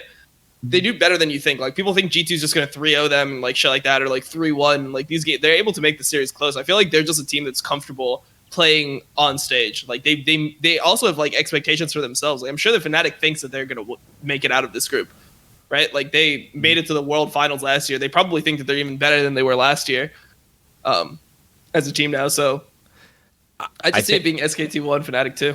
Yeah, to build from that, Wow. though, if you're talking about expectations, like, this is a new SKT roster, whereas Fnatic and RNG have been here. They've been here, they've done that. It's all these same guys and as much as I said that over and over again about these crap like wildcard teams, these are some of the best players in the world that have been here and done that in RNG and Fnatic. And another point, if Clutch does come on in here, we've now identified the top lane as a possible entry point for some of these teams to shore up, except for Fnatic. Whippo's come on in, and I think he might be the most solid. I mean, if it is Huni and Clutch, It's weird though, because Wibbo is like the type of like random, like he'll just make really int plays every now and then. Dude. So I don't know Oh if my he's God, like if- that solid.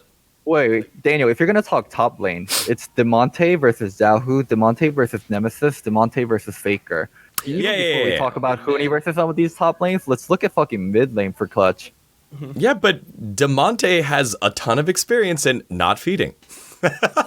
That's like I don't what he know. had to do all NA. Like, he had to not feed It's until he got just weird. Like, the Kiana thing is- and then started popping off. I feel like that playstyle doesn't work with the champions that he normally plays, right? Like when Yeah. you see things like Silas, things like Kiana, things like Aurelia, if you just sit around and you don't try to Make aggressively plays. win the game, like yeah, if you're not making plays, if you're not aggressively trying to win the game, those champions don't scale as well as other things. So I mean, I think that playstyle is fine in NA because they kind of just can win the game mid game no matter what. I don't feel great about that here. You know, like to me, it just makes it feel like they can lose. I know, a Easily. really like simple analysis you can do, I feel like, if you take mid and jungle of all the teams and groups, and then you just rank the mid and jungle. Oh, Mid and jungle God. is fourth. Like, if your mid and jungle like can't match up to any of the other mid and jungles, you really don't have a my shot at the God. game. Well, that sounds so bad too when you did it for Clutch. because Lyra and those Tanner are probably those are probably the worst players on the team, right? Yeah. Lyra Demonte is probably the weakest point of Clutch. So Dude, Lyra Demonte, Zhaohu Karsa, Lyra Demonte, Nemesis Roxa, Lyra Demonte, Faker Clid. but I mean, if you want to do that, like Zhao, I would take Fnatic's Broxa and Nemesis over Zhao any day. Zhao Karsa, I think that's just way better. I think Broxa and Nemesis is just way better, way more consistent, and then like they're just playmakers, you know? Way more proactive. Yeah, I agree with that. And RNG's running their only swap from last year is Lang X is their top laner now after moving on from both Let Me and ZZ Tai. Dude, they're just from last year. some patterns that always carry over. Like, Cloud9 overperforms, NA number 1 seed underperforms, RNG doubles down on bot side when they don't need to, and they can play through their solo lanes, and they have decent solo lanes. So I feel like RNG should technically be the better team, but I agree with Dom. You talked me into it. I think Fnatic would be number 2. It is what it is. Yeah, exactly. So if you're going by that logic, Fnatic always performs, right? Like they always perform. First Worlds, it was quarters, like with this similar line. This iteration of Fnatic is like 2017 quarters, which was big punch up. They were like 0-4, 0-5 in groups. And then last year's Worlds, they make semis, or they get second, obviously, which is like huge. I feel like RNG normally underperforms what people think in international play, in Worlds specifically. I know they had a good MSI, but in Worlds, RNG normally drops the ball where you don't think they would, right? Like last year, people thought RNG was going to win the whole tournament. Like they just double down so much on Uzi. I don't get it. Like at this point, Uzi should know. Like I have teammates I can trust. It's not that he chokes; it's he demands resource and he forces the team to play to his side. It's not like he doesn't play well. It's just the calls and the play style just changes completely. It always looks like when RNG loses, he's just the only person doing well. Like by the end of it, it feels like they're so focused on getting Uzi to a point where he's stable, everything else suffers. You look at the whole top side of the map; it's like, what the fuck happened? Like, you remember like the G2 series when they played against? It's like Perks is like 15-0 or some shit on LeBlanc in like a game 5. I mean, that shit is just ridiculous. It feels like kind of double lift before championships, where like you get to important states, like you get to important games, and you just lose trust in your teammates. That's what it feels like. All right. I think we've hit this one pretty hard. So Loco and Dom now are on the same page with SKT and Fnatic. Zyrene, just quick thought here. What do you think? Who's getting out? Man, you guys are really convincing, but not convincing enough, apparently. Yeah, I'm still trying to think about just the bottom side. Like maybe Hylissang makes the difference, because Hylissang is fucking good. Like people underrate him so hard, but he always is better than people. He's not like a player that people like getting. He's just quiet. He's like quietly really good all the time. Yeah, that's the thing. But there's so many good supports too in the bottom lane in this group. So I don't know. I don't really see Fnatic being able to deal with Uzi if they put so many resources into him. God, I'm still going SKT RNG with this, even though Fnatic, like you guys, like I'm listening to everything you're saying about them potentially being, definitely second in Europe, and if G2 is like the best one in the world and potentially like like tournament favorites, then they should be right up there. But I can't see these matchups going really, really well for them. That's the thing, is I think that maybe it's just a bad matchup, but I think Fnatic is good, but I just don't see them making it out of this group with the matchups that are in front of them. Yeah, I like how weird they are. They're the type of team where they'll just have like the really aggressive, like weird games. We just have like 3-4 people just showing up bot 5 minutes into the game, and it's like, all right, well, that's what I feel like is the counter to Uzi, is when you make a really fucked up game. You just make the game super too. Yeah. They can do globals like with TF and stuff. Yeah. So I mean, I assume that TF is, people are going to do their research and ban TF, right? Like TF, they don't see Nemesis get. But I mean, some people are really disrespectful about something like that, because obviously TF is like fallen out of meta most places. Like people don't really prioritize TF, and then Fnatic is this team where they will play it into anything. They'll blind pick 80 Twisted Fate into anything and just like play the game out. So one thing I'll say is, like, if you're disrespectful at this world, if you come into this world with an ego, you're a fucking idiot. Like last few worlds, like with how good China and how good Korea has been, like I understand it somewhat, but like Europe won MSI, LPL won worlds before, like it would be so incredibly stupid for anyone to come in here with like an ego and be like, oh, Nemesis TF, like that's just a Europe thing. I mean, the thing is, it's weird though, because you're gonna end up giving Fnatic something they probably like, if you look at like how the matchups go, right? Like let's say you're purple side against Fnatic. I don't know what you're gonna give them, but you might end up giving them Yumi, right? And if you do end up going with like TF bans, TF Akali bans, like things like that, And then you give a team like Fnatic Yuumi, they play their Garen Yuumi, and then they're just like, they're making the game so hard for other people. Like, I'm sure that Uzi is not used to playing against Fleet Footwear Garen with Yuumi.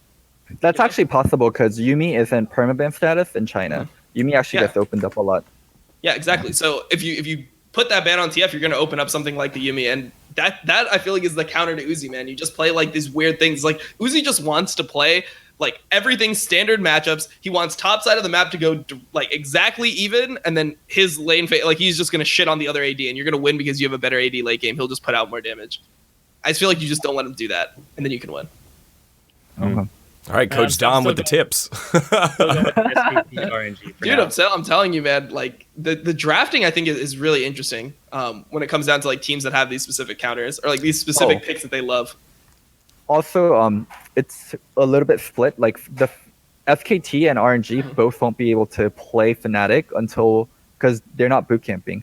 FKT still hasn't left yet, from what I know. So, like there isn't everyone boot camping in Korea anymore. So there are 2 boot camps. So it's gonna be really like different. Are you in the SKT house right now? Is that why you're there right now, Loco, in Korea? No. Dude, FKT is super busy. There was someone I was going to meet up with. All the world's teams are incredibly busy. Like, Korea is just full on grind. Yeah, I mean, there was that post on Reddit about how there's like 8 out of the top 10 players in Korean solo queue are just like all top 3 world's teams. So it's like they're just grinding the fuck out of solo queue and just, trying as hard as possible. So that's Group C. I think you guys brought up a good point that we should try to keep an eye on throughout Worlds, how much a team disrespects and disregards another team's pocket picks or their comfort picks on purpose. I think that's actually a pretty cool thing, Loco, because you made the statement, if you come in and disrespect that, teams will get smacked because, specifically this World, there are a lot of specific team plays, but so teams should be doing the research, but not exactly sure if that's always true just because teams theoretically can, just try to play what they're good into rather than worrying about what the other team does. I mean, last few Worlds, there's been like clear regions that have been like standout, right? Like last Worlds, like RNG was such a standout team and like China overall was such a standout region. Like this Worlds, there's like no standout regions and like the 2 standout teams would be, or like 2 or 3 would be like FPX, G2, and SKT. And even them, like they can't be like, oh, we're head and shoulders above other people. So I just can't imagine anyone coming in with an ego. Mm-hmm. We'll keep an eye out on both statements and draft picks. Let's head on over to the final group here. The group of life, one would say, for NA. How can Team Liquid bungle this one? So Team Liquid in there with AHQ, Esports Club, and World Champs that squeaked on through as the 3rd seed, Invictus Gaming, able to book their ticket. I feel like it's pretty easy for them to just knock it out, right? If Damwon gets into this group. Yeah, Damwon gets into it, and then it's IG, TL, plus Damwon. Yeah. Yeah, I could see them not getting out. Do you not have Team Liquid as the number 1 seed in this group? I don't know, man. Like, I feel like IG will just outperform them. And so obviously they lost 3-0 to IG. So people are going to be like, IG lost 3-0 to TL. Mm-hmm. People are going to focus on that as like TL is better than IG for sure. And like, obviously IG did not have a great split coming into this. Like, this is probably like the worst split they've had out of the last 3. Mm-hmm. Still, I feel like IG is just really good in group stages, just in general, right? Like at MSI, they had an insane group stage. Weren't they like 9-1 or something? So this team, like, I don't know. I just feel like IG should be the best team coming out of this group, even though they're coming in as like the 3 seed from China. I just have too much like faith in a team that has just won the World Championship, doing well in Worlds. So IG thing was, they had initially like they subbed out their support, and then there was another support instead of Baolan, and then when Baolan got back, Rookie had to go to Korea for personal reasons, and then when Rookie got back, there was also problems. They kept switching out Ning with their jungle, so they didn't play their full 5 until very late, and then things started clicking. Like Shy got back on form, Rookie got back on form. So Shy ended pretty hard in regional qualify. Like there was some games where it was like, God damn, you went like 1-12 in this game. Like I don't like the Shy is something that's really hard to rate. Like when people are doing these top 20 lists and you have like the Shy of 14th, like you're only doing that because he did well last Worlds, right? Like that's the only reason that you're putting Shy top 20, because he was like potentially either the best or second best player last Worlds. I don't know. Like I don't know how good he actually is right now. I felt like when they lost to TL, a huge problem was their ego and their lack of, like, they were just they felt like they couldn't lose, and then Ning also forced the team to be very one-dimensional and play that Ning way, and they're going to be a little bit more well-rounded, and I feel like they'll match up well versus TL. Like when they're not trolling and when they just don't think their world's better than TL and there's no way they can lose, I think the matchup versus TL and IG is, I feel like it's IG favored, like 60-40, 55-45. I just don't get how like some NA fans are like, oh, it's TL versus IG again. We know how this goes. Yeah, there's I don't know. I just have the gut feeling, especially knowing that Team Liquid is like type that can under, like when pressure's on, especially like in group stages. I don't think TL's ever had a good group stage at any tournament, right? Like if you look at MSI 2 years ago, then you look at MSI this year, then you look at Worlds last year. It feels like TL always just like poorly in group stages, right? So, yeah, I would say it's a 65-45 as well. Oh my god, I want to die. I meant to say 65-35. Now you said 65-45 too. Oh my god, I want to die. Oh my god, I made both of us idiots. What do you mean? I was trolling you, Loco. Jesus I was trolling you too. Oh, okay, yeah, you were trolling me first. Kappa. These are your experts, ladies and gentlemen. Zyrene, Dom, talk. Someone else talk. Get me out of here. Zyrene, you're muted. I just heard he said he thinks it's actually going to be a 75-35. So. While Zyrene works through those audio issues, because everyone is going to be harping on this IG TL thing, just a couple facts about AHQ. Ziv, the long-standing member of AHQ, is the original member back from 2014 that still has not retired. Everyone else around him has eventually stepped down, which was Westdoor, Mountain, a couple of the other guys have stepped down as well. So this is a newish roster with guys that have promoted and then been picked up by AHQ because they get the call. They get the call to go join the big team. Is that supposed to make me happy to see them? I feel like they're just going to shit on even harder after hearing that. Yeah, no, I'm surprised that the LMS this is their second seed. So that's the other thing, right? This is the second seed, and I haven't done any VOD review on this specific team. So I don't know those players other than Ziv from previous World experiences. But yeah, so the Shy being in a little slump, maybe something that Ziv can exploit here for LMS, but other than that, you just not a lot of information on that squad without having done a deep dive on them. Zyrene, audio back? No, still fixing it. So what we said. I want to see Damwon go in this group. If Damwon goes in this group, now is Damwon the favorite? See NA get shit on that bad?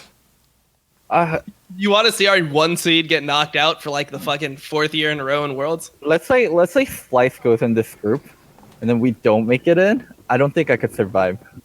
Yeah, I mean, but that's just damn right like depressing. But like, at least with Damwon, like you feel like they could just actually suck. Like that could be their real level. You know, like I feel like versus Splice it's a choke. Versus Damwon it's just sad if we lose. It's like damn, we actually just don't have any good teams. Can you guys hear me? There you go. Yeah. Okay, thank God. Yeah, sorry. I was talking about my internet is. Holy shit! Wait, there's such a realistic possibility of NA just not making it out of group. All of them. Well, yeah, I mean, if it'll be Clutch with the best shot. Yeah, Clutch has the worst shot unless they go into group B. Yeah, I predicted against Clutch, and I've been wrong. Like I think 4 or 3 times, but I think this time there's just no way Clutch makes it out. Yeah, just do that mid and jungle. Yeah, just do that mid and jungle exercise. Compare Clutch mid and jungle with all the other 3 teams. But think about this. Okay, so like let's do mid and jungle exercise. How do you think that Smithy fare against the rest? Because I mean that is probably the weakest point of TL, right? It's mid jungle. Jensen is good. Like Jensen is like a good mid. I feel like just their mid jungle when you combine them just are not strong together. It's like not like TL wins games by their mid and jungle winning 2v2s or getting like vision together and then doing stuff. It's like they just go bot and 4-man bot, and when that happens, TL wins. Well, I have no idea how good Hong Kong esports is. I'm just gonna take the easy route and say TL mid and jungle is going to be better. Rookie, For HQ, yeah. there's Jensen's good, but also like Leon's really new too. So Leon used to be Spica, so he was basically Spica, and then now he played all these carry jungles. He played Elise and stuff like that, and then he just played tank throughout. I heard he's gonna play carry jungles again. Oh man, this one's hard because I don't know the mid and jungle for Hong Kong that well, and I don't know the jungle for IG that well, so it's hard for me to do the mid and jungle exercise. Yeah, the HQ. So you guys think that I heard you guys talking a little bit about IG. So you really think that IG is going to do well? I feel like they're going to do better than people think. Yeah, like I don't think it. Really? I think that they're going to do better than people think. For sure. Wow. Because like they have not been doing well, and I haven't seen too many signs of them doing well at all. Like Jackie Love, maybe like every now and then, but holy shit, like this team. It looks like a shadow of their former selves. Yeah, I mean, I think it's because like when they do lose games, it's like, okay, the Shy goes 1-12, right? And you're like, oh, this guy was one of the best players in the world. I don't expect him to consistently be 1-12 in games. Like, I don't know if he'll be that inconsistent. And I feel like just the elevated pressure of Worlds, like they're gonna go into thinking like, hey, we won last year, and like people weren't high on us last year. Like people weren't really talking about IG at all last year. It was all about RNG, right? Like the whole storyline was RNG won MSI. Now they're coming into Worlds. Is this going to be the time where Uzi gets his first like championship? That's what people thought, and then it just didn't happen. So like, I don't know if IG is actually as bad as they were playing. I think that they're like now they're going to buckle up, and it was kind of like okay, let's handle all the problems in summer, arrive on a lineup that we're comfortable with. Now we're going hard with this lineup that we're comfortable with. We should like try to make it out. So like he had a really good final few games. Like what is it for the Chinese Gauntlet? Regional qualifier stuff. Yeah. But like I'm still not buying in because like you think about last year, I think they got in as the second seed, and now they're coming in as the third seed, and they aren't even looking like they were potentially the third best. Like they got 3-0'd out of the playoffs. They weren't even doing well in terms of like their record, and then they played 5 games back to back. They took 10 games to get there, 3-2, 3-2, just barely making it to Worlds. And I'm sitting here going like, if they win or even make it far, like that's closer to like a Samsung, right? That's way closer to a Samsung. And even then, Samsung, because they had to make it through a whole bunch of teams that people rated higher than them back in the regional qualifier for OGN. And even then, though, I don't think it was like 3-2, barely making it like this was. This was more like, oh, QV's looking fucking sick. Like, they're popping off. This is kind of like, holy shit. This team is like, thank God for Jackie Love. Thank God for like rookie playing well at like in some of these games. Because holy crap, like, I don't think this team looks like they are going to make a huge impact. If they do, I think also that's the point. I just don't view TL as that good.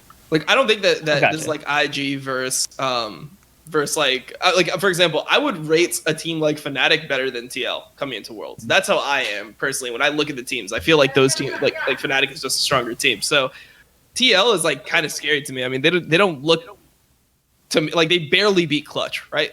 Barely beat Clutch, barely beat C9, and now they're in as our 1 seed. Like, I don't know. It's not a team that I'm super confident in terms of like, oh, this team is definitely going to make a far run. I kind of see it as they're all right. I think that they're going to come out of this group as like the 2nd seed. All right. So whenever, I need to do analysis and I'm just not too sure on things. Like one of the first things I do is check betting websites because they have to be extremely accurate. Like for casters and for like people on broadcast, like if they're wrong, like then you just get like yelled at on Reddit and like people like yell at you on Twitter. That's pretty much it. But for betting websites, if you get your odds wrong, then you get completely fucked. Like you lose millions and millions of dollars, right? So the betting odds for IG winning is 1 to 7.5 for both big betting websites. For Team Liquid, it's 1 to 29 and 1 to 31. Yeah. For winning or for winning the world championship? For winning the world championship. Oh, the world championship together. Oh. Yeah. So like the 7.5, that's the point, Zyrene. It's 4 times more likely that IG wins Worlds than it still means it's a fucking bad bet. Like they're not gonna win. I compared to TL. Like, oh no. Yeah, I mean, compared to that's the difference. Is like the betting websites have it like 4 or 5 times more like four times more likely. I'm still saying though, like IG to win. despite those odds, I still don't think either of those teams are getting close, right? But even if they have a better chance than TL, okay, I don't think it's by much. Not even that margin, especially. And not the margin like they're saying is like so far off, right? Yeah. Like they're saying like IG is like 4 times that, or like it's simplifying it, but that's why. Yeah, 4 times more likely. And I'm just like, Jesus Christ. Betting websites trying to get these North American users on there. That's what they're trying to do by enticing them with odds like that. I feel like TL is better in best of fives. Like I feel like that's where they can actually be like the veteran team and adapt and like just like become better throughout the series, figure out like where like how they can win. I feel like they're so much better than that at group stages. Like I've said, they've always done bad at group stages. So that's what makes me not confident for them going into group stages. Whereas like IG is normally a pretty good group stage team, right? Like they win. I think the 2 teams that are most vulnerable in group stages that would do really well in best of 5 are TL and SKT. Yeah, SKT for sure. Yeah. I agree with These that. 2 teams, if they make it out of groups, their odds will go up exponentially. But like if they have good chances of also making it out of, or they have good chances of dropping in best of 5. People are mentioning G2, but G2 is good in groups and best of 5. We're saying TL and SKT can be bad in groups, but amazing in best of 5. So we've talked about, I think, the mid-jungle duo here and their perceived strength and weaknesses, but why don't we talk about the strength of Team Liquid, which we would think would be the bot lane there, Double F and Core JJ up against Jackie Love and Baolan, who this seems like such a fun matchup of old and new. Jackie Love still just recently turned, I think, 18 or 19 or something ridiculously young. What are your thoughts on this matchup on the bot lane, Loco? I'm sorry. What is it? Can you ask someone else first? I need to go put in more time so I don't get kicked out. Yeah, that sounds good. Tom, what are your thoughts on this bot lane matchup? I'm actually kind of scared for like I just think that IG just has a better ball lane. Like I think Jackie Love is just insane, right? He's one of the best AD carry players in the like. Where would you? What rate about Core Jackie JJ, Love? man? Core JJ's in that lane. I mean, yeah, of course. Core JJ is really good. I don't think he has looked as good in playoffs as he did in the regular season for TL. I feel like he's kind of been like, for him, he's slumping, even though he's still insanely good. I think that Jackie Love is just like a better player than Double F. Like right, like when I was trying to do my own top 20, and the only AD carry that I have, so like I have like Jackie Love, Uzi, and Teddy as my top 3 AD carries in the entire world. Yeah, so 100%. Based off that, they just should have IG should just have a stronger ball lane. So then you start doing like the preparation. It's like, so where can TL actually win? Do I like jungle? Maybe Smithy's more experienced, right? Like maybe he could win some games like that if it does stay this like kind of like tanky meta where you can play things like Gragas, Olaf, things like that. Maybe you end up having a small advantage in the jungle. Mid lane, Rookie versus Jensen. I don't know who's gonna say like Jensen is better than Rookie. You know, like Rookie is still really fucking good. I think was he MVP of finals last season? I'm not sure. In Worlds if he was MVP, but World Finals, I think he was. Yeah. So like he's somebody who's no, it was the jungler, wasn't it? Ning. Oh, it was Ning. It was the random as fuck like Ning, and you were like, what the fuck? They gave Rookie like every fucking interview though. Rookie was like the star player of IG in that Worlds as well. So because he spoke both Chinese, Chinese, but I also felt like he was just the face of the team as well. There it is. It was just Rookies. Ning is named team, right? the 2018 World Championship Finals. So I mean, the point is that like, where does TL have a better spot than like is Impact better than the Shy? Is Smithy better than like I guess Core JJ maybe is better than Baolan like that? Like I don't know. It feels like TL is just kind of outmatched in terms of like player by player. Impact is more consistent than slumping. Sure. Slumping the Shy, I would say that, sure. Right? Because we identified that he's been kind of inting hard, or he has inted hard, whereas we haven't really seen. So like Impact you have really two int hard. spots that you're potentially like better in, right? It's like top maybe Impact versus the Shy if the Shy is slumping, and then Core JJ is probably a little bit better than Baolan. But if you look at like the disparities other places, I'm not sure if TL is a stronger overall team, like person for person, like we're disregarding teamwork and everything. Do you think mid is that far off? Yeah, I kind of do. Like, Really? Jensen is good at Worlds, right? So like you have to say that Jensen is super good. He's got the But world's yeah. buff. I don't know, man. Rookie's just so insane to me. He's just like one of those players where I just feel like he'll always show up consistently when it matters. Like he just seems so like clutch and like he wants it so much for some reason.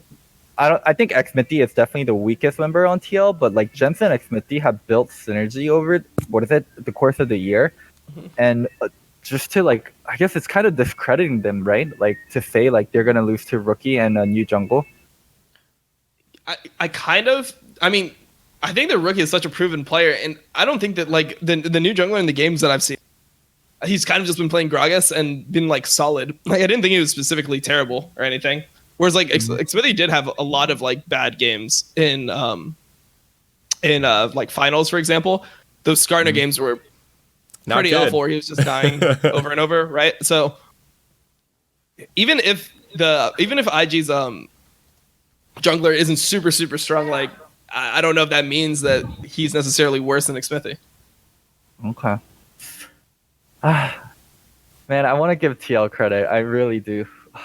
I just don't see like what I obviously want to give TL credit too, but I just don't see where they're actually.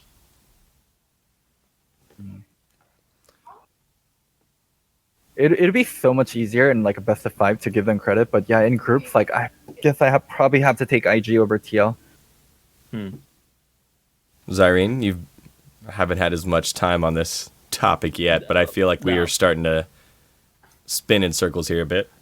Yeah, Let's have the fourth team after this, because Yeah, I the don't- fourth team makes this group really interesting. exactly. Like I don't. Yep. I think TL will make it out. Just because I don't think Invictus is going to do much. I think like they can win best of ones, but I feel like recently and even not even recently, just throughout the entire split, they have been not even a top 3 team in China. Yep. Like top 4 even. Like very recently.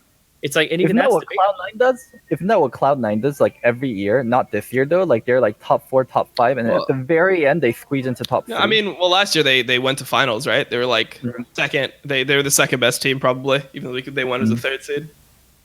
So I think I don't know. form going into like that final like gauntlet and like how you get it in there, and then once you go to Worlds and then you do group stage, like so many things change. Like the last game you played, and then the first game you play at Worlds, like so many things change.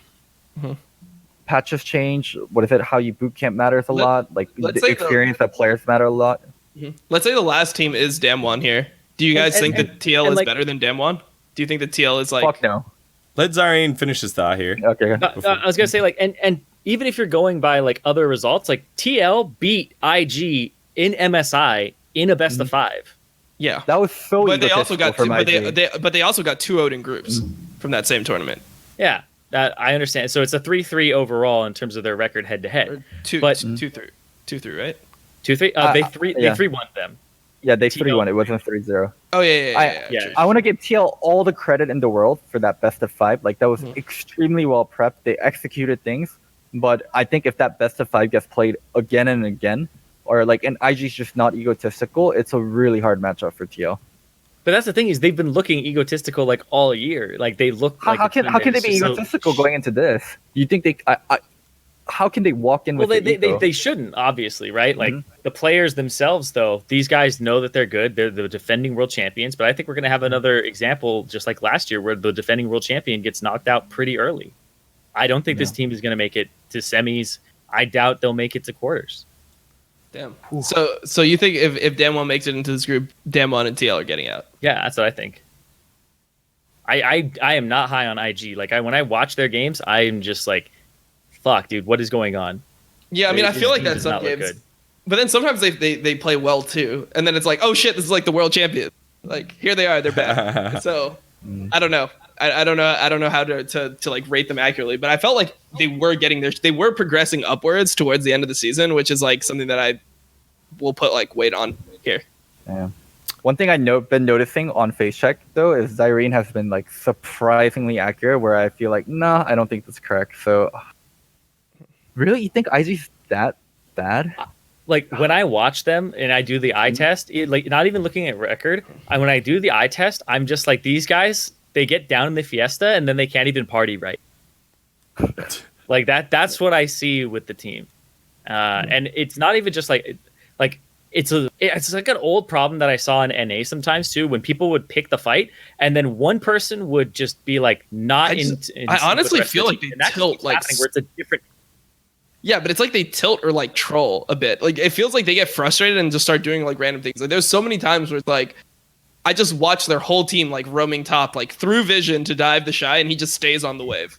And it's like I feel like he's just not going to do that when it really matters. I feel like he knows, hey, there's 3 people diving me. I'm Aatrox, like without a revive ulti or anything. I should probably get off this fucking wave. It just seems like he just doesn't do it. So when I see mistakes like that, it's hard for me to be like, damn, this team just fucking sucks, because I feel like the mistakes that they're making, they have been good at those areas before as a team.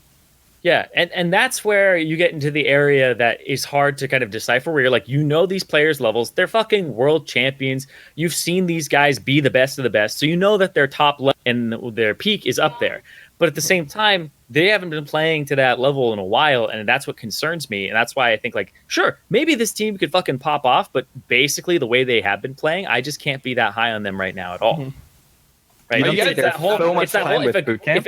If a good player trolls for long enough, when do they just become a bad player? Well, it's like Huni, for example, Huni. right? Yeah, that's literally all the way down and right back up. Yeah. And that's the thing, is their level, they can get back to that point. So you're like, they're a good player who's just trolling right now. When will they stop trolling? Because you don't go hopefully for Worlds. Then there's sometimes where it's like there's a good player who's just now bad. So you're bad until you stop trolling, right? Yeah, I mean, is this where they're going to stop? That's exactly how I felt about Huni. But I've always been like on the side of like, I give players, like, if they've proven skill before, I give them more benefit of the doubt when it comes to things like this. Like, I think that's right. So, yeah, my opinion. Yeah, it's been so long, man. I'm sitting here in a drought for IG. It hasn't been Jackie that Love long, is good. right? Jackie Love is good. Like, Rookie will have his moments, but I'm just sitting here, not being able to just give them that much. Like, maybe they're still better than TL potentially, right? Because like TL, I'm not saying they're a great team or anything like that. I'm just saying that they're a little bit better than this IG that we're seeing now. Yeah, I'm not sure how good Damwon is, to be honest, because like Damwon does have like really, really hard int games, right? Like they have just the really, really super hard int games that just look like they can never win. So I don't know how a team like that fares at like group stages of Worlds, things like that. I feel like Damwon is like, people are really hype on them right now, but overall I think they're kind of like a little bit overrated. I think Damwon will come more together, and I think Damwon also has the best coach in the world. Who's that? Sangsu. So he did Damwon this year. Year before he did IG, and then the year before that he did Kingzone, and then the year before that he did Genji, or he did Samsung. Like in the last 4 years, he's joined a new team every single time, and that team has made Worlds every single time with that coach. And he's just gotten better and better, and like people just respect him more and more. So what about Coma? Coma? Yeah, Coma. It's a little bit hard to say, because like, not saying Coma is bad, but when you can like hop team every single year and have that kind of success, like you just become, you're a god tier coach. If you can do that. Coach, is this Kim? Coach Kim? Yeah, Coach Kim. He's the old Dignitas coach. Dignitas coach, let's go. Wait, that guy. Wait, because I remember he got like shit on when he came here, right? Like everyone just thought he was dog shit when he came. I heard stories where they were like, what does he do? And he's like, he literally makes the lobby for the game. And they're like, what's he do? He's like, that's all he does. I'm like, what? Like maybe there's a language barrier or something. But okay, your story is falling apart. No, wait, it's not falling apart at all. Like there's two realities, right? Either he's a worthless coach, and he got lucky 4 times in a row. That's one story, right? That's one reality. Or he's a great coach, and NA culture really didn't mesh with him, and translation and how they used him was terrible. I'm going to have to lean NA culture, and the players he had really didn't work out for him, and he's an amazing coach. I agree. Yeah, I mean, you have that much, like, his results obviously, like, outweigh, his positive results outweigh, sure, when you look at it. It's like he had one, like, and he didn't even coach the whole split. They kicked him like week 6 or 7 or something for COP. So yeah, I don't know. Like who knows what could have happened? Like Korean coaching and NA coaching is also worlds of. Yeah, NA coaching is just better, right? It's the best. Only if you had good players. Are you a Korean coach or are you an NA coach, Logo? I'm definitely a Korean coach. A lot of people will actually disagree, but I'm way more Korean based in terms of like how I want to coach and how I want the teams to run. He just says that because he wants to appeal to the NA teams that one Korean coach is. Yep, that's exactly what he does. Yeah, I was gonna say, Dom, you've had a lot of coaches. Loco was one of them. Loco was one of my coaches. Loco was one of them. That's right. Actually, I haven't had that many coaches because like when I was playing, coaching wasn't a thing up until like Peter halfway and me, through right? the season. Who was your Peter first and you, coach? And Mark. I had a coach named Roman on Curse, and this guy was actually just useless. Like he was just a useless person. Like he literally he came into our team. It was the most troll thing ever. It's like, before I can coach you guys, I have to observe to make sure that like I'm coaching in the correct way. So he sat in a director's chair and just watched us for like 3.5 weeks. And after 3.5 weeks, we're like 3.5 weeks into LCS. Steve and other people on the team were like, okay, so like, I feel like now you should start coaching, right? Like we've been in the LCS for like a third of the split. Like we need to do something. He's like, no, I'm not done with my observations. And he just continued to sit there, and then he just got fired. That was it. Damn, That he was made the whole free money, coach dude. Free money. I don't even think he was getting paid that much, to be honest. Being But a free coach- money. No. I mean, it was like maybe like $1,000 for like 1 month, $2,000 for 1 month. Jesus. It was not very high. It was so weird too, because like the way that he was shown to us was I was like, this guy is gonna fucking take names. He's gonna crack heads. Like he's gonna be your disciplinarian. He's gonna make sure that the whole team is functioning like as a unit. He's supposed to be super authoritative and like strong-minded. And this guy That's what literally Steve does with every single coach. Yeah. Well, after this, tell the Randy story, though. Yeah, so then the other story I had was Randy, right? And Randy was a football coach. He coached American football, but like European American football leagues. NFL Europe. Yeah, stuff like that. So like he was one of those coaches, and he knew nothing about league, nothing about the game at all. And he was just like supposed to be the same type of disciplinarian, authoritarian, like style of coaching where it's like, I'm going to tell you what to do. You guys are going to like be my bitches and like go out there and like, you're going to be my team. I'm going to make sure everyone's like all my ducks are in a row, etc. That was his mentality. And he just knew nothing about the game. We had like 2 Korean players, obviously. We had Phoenix and Piglet. We didn't have any like strategic coach. We had like Heisendong phoning in somehow. Oh, yeah, Mark. Yeah. Wait, you guys had Mark there? Then, No, Mark quit like after like the first like 3 days. He just didn't want, like we had the same problems that we always have. Where like our Korean players would like beep like they would mute themselves in Discord during like the review, or like they would mute like the lobby and stuff, so they just wouldn't listen to anything. So as soon as Mark saw that type of stuff happening again, he's like, okay, I'm done. But yeah, like our coach Randy, he just had no idea what the game was, and then like afterwards, he tried to like make it seem like we were being racist or something. That's why we kicked him. Like there was like this whole thing where it's like, oh, this is like a race issue. It's like, no, dude, you just don't know anything about league, and because you know nothing about league, you can't tell when things are like even going improperly. Like if somebody muted themselves, or like, yeah, like if somebody like had their Discord muted during a post game review, like he just didn't know that was actually happening. Like he couldn't like go and be like, oh, this guy isn't listening to the review. He had no clue what was going on. So it was That's just like he was pretty just bad. sitting in the room watching us play. So yeah, I had Peter and Loco were like the only 2 actual coaches that coached, but I had 4 coaches. All right. Like coaching was just in such a fucking sorry Yeah. state years ago that people were mind blown that Lemonation had a notebook on stage. Like that's what Yeah. I remember that shit. Yeah. Oh my god. That's funny. I forgot that you guys had a football coach. Was that before or after CLG's success with Coach Chris? That was right after CLG success with Coach Chris. It's copycat. Coach Chris Copycat was the league. football. Yeah, exactly. So it's like, damn, they won. We're gonna do this. It's got this like random football coach. Is like, yo, what's up? Like I'm gonna coach you guys. Like, do you know anything about league? No. It's like, all right, well, I'm gonna like he would just have like one-on-one meetings with the players and be like, so what do you think is happening? And he would just sit there and be like, very interesting, very interesting. He'd like, I'm gonna write this down. I'll think of something. I'll like talk to you tomorrow. And nothing Daniel- happened ever. Get us back into groups. Let's talk about what happens if Splice joins and what happens if Dom1 joins. Like, what are the chances for TL? I think we hit Dem 1 a decent amount. Okay. I'm interested in seeing what we think about Splice joining this group, because that's the other I feel possibility. like Splice is the popping in. perfect team for TL to match up to. I feel like Splice is the perfect team for TL. It's like, come on, TL. You're supposed to, right? Splice should just be a worse version of TL. They play like I think TL, but there's- slightly worse. I think there's an avenue where Splice is better. Really?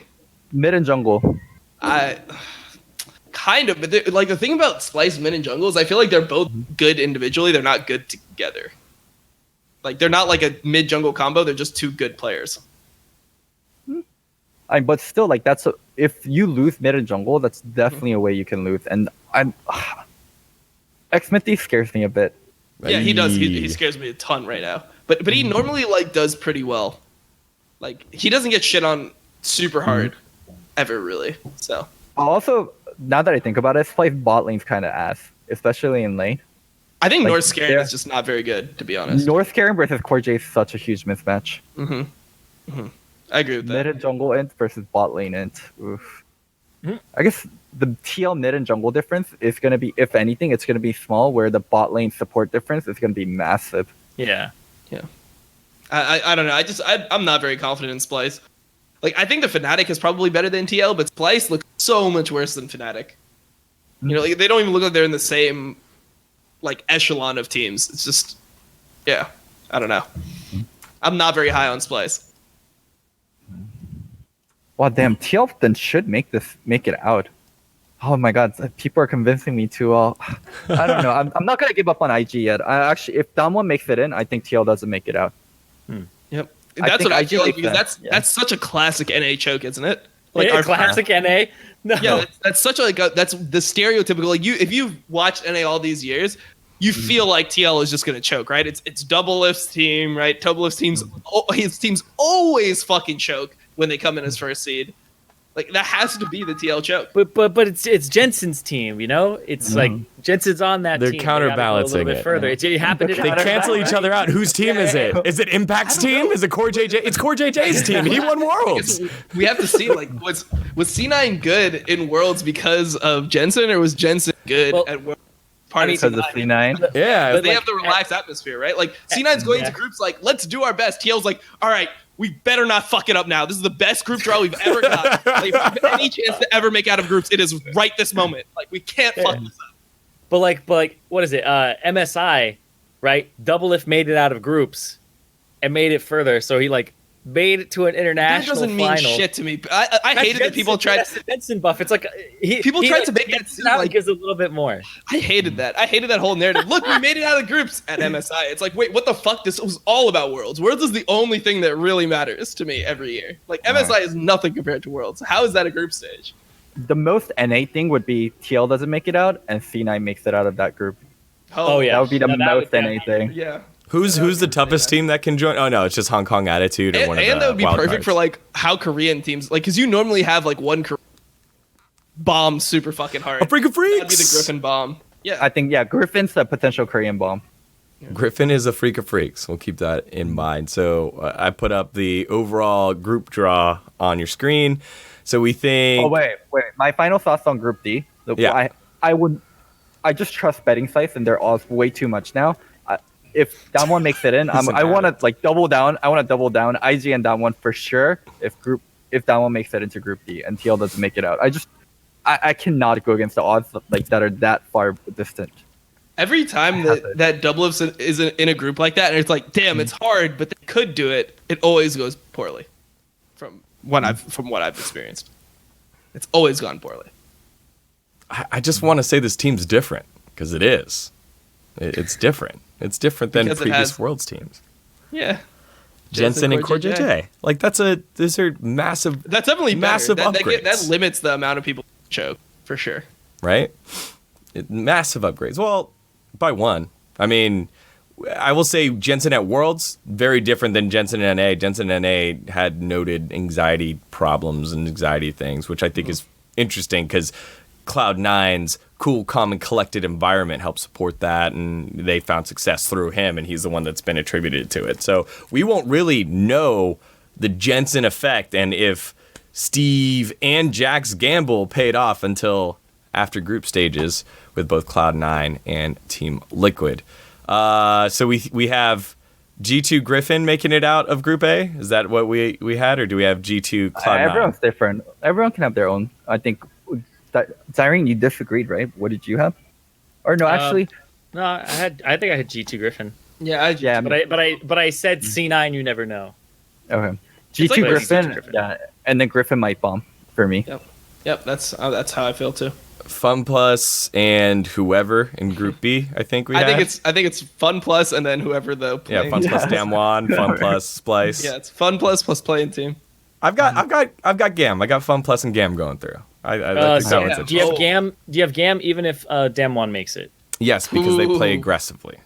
I feel like they don't care who's going to be in that group. They're going to play aggressively, the most aggressive we're going to see out of all teams. I feel like Damwon thrives in that though. Like they're like, all right, bring your fucking like three-man mid against our fucking like top 10 Korean solo queue prodigy showmaker. Watch him play. I have Fun Plus Gam if it's Splice. I have Fun Plus Damwon if it's Damwon. Yeah, I think whoever makes it into that group just makes it out. Damn, so J Team just is like, I think J Team is just the worst team. Number one, I don't know them. Sorry, dude. Yeah, I don't know them either. That's why I don't know. Like, I don't know Gam really either as well. So like, I just assume that they're not super insane. Group of Death, SKT, Fnatic, and RNG. We have the convincing logo for SKT and Fnatic. Zyrene's holding on to SKT and RNG, right? Yeah. All right. They're making me think about it more. I'm going to go back and watch some more things on RNG. And then Group D. We're not so high on Team Liquid, but we're high enough that if it's Damwon, we're not high on Team Liquid. If it's not Damwon, it's IG Team Liquid. Right? Yep. Yeah. Zareen, right? Yep.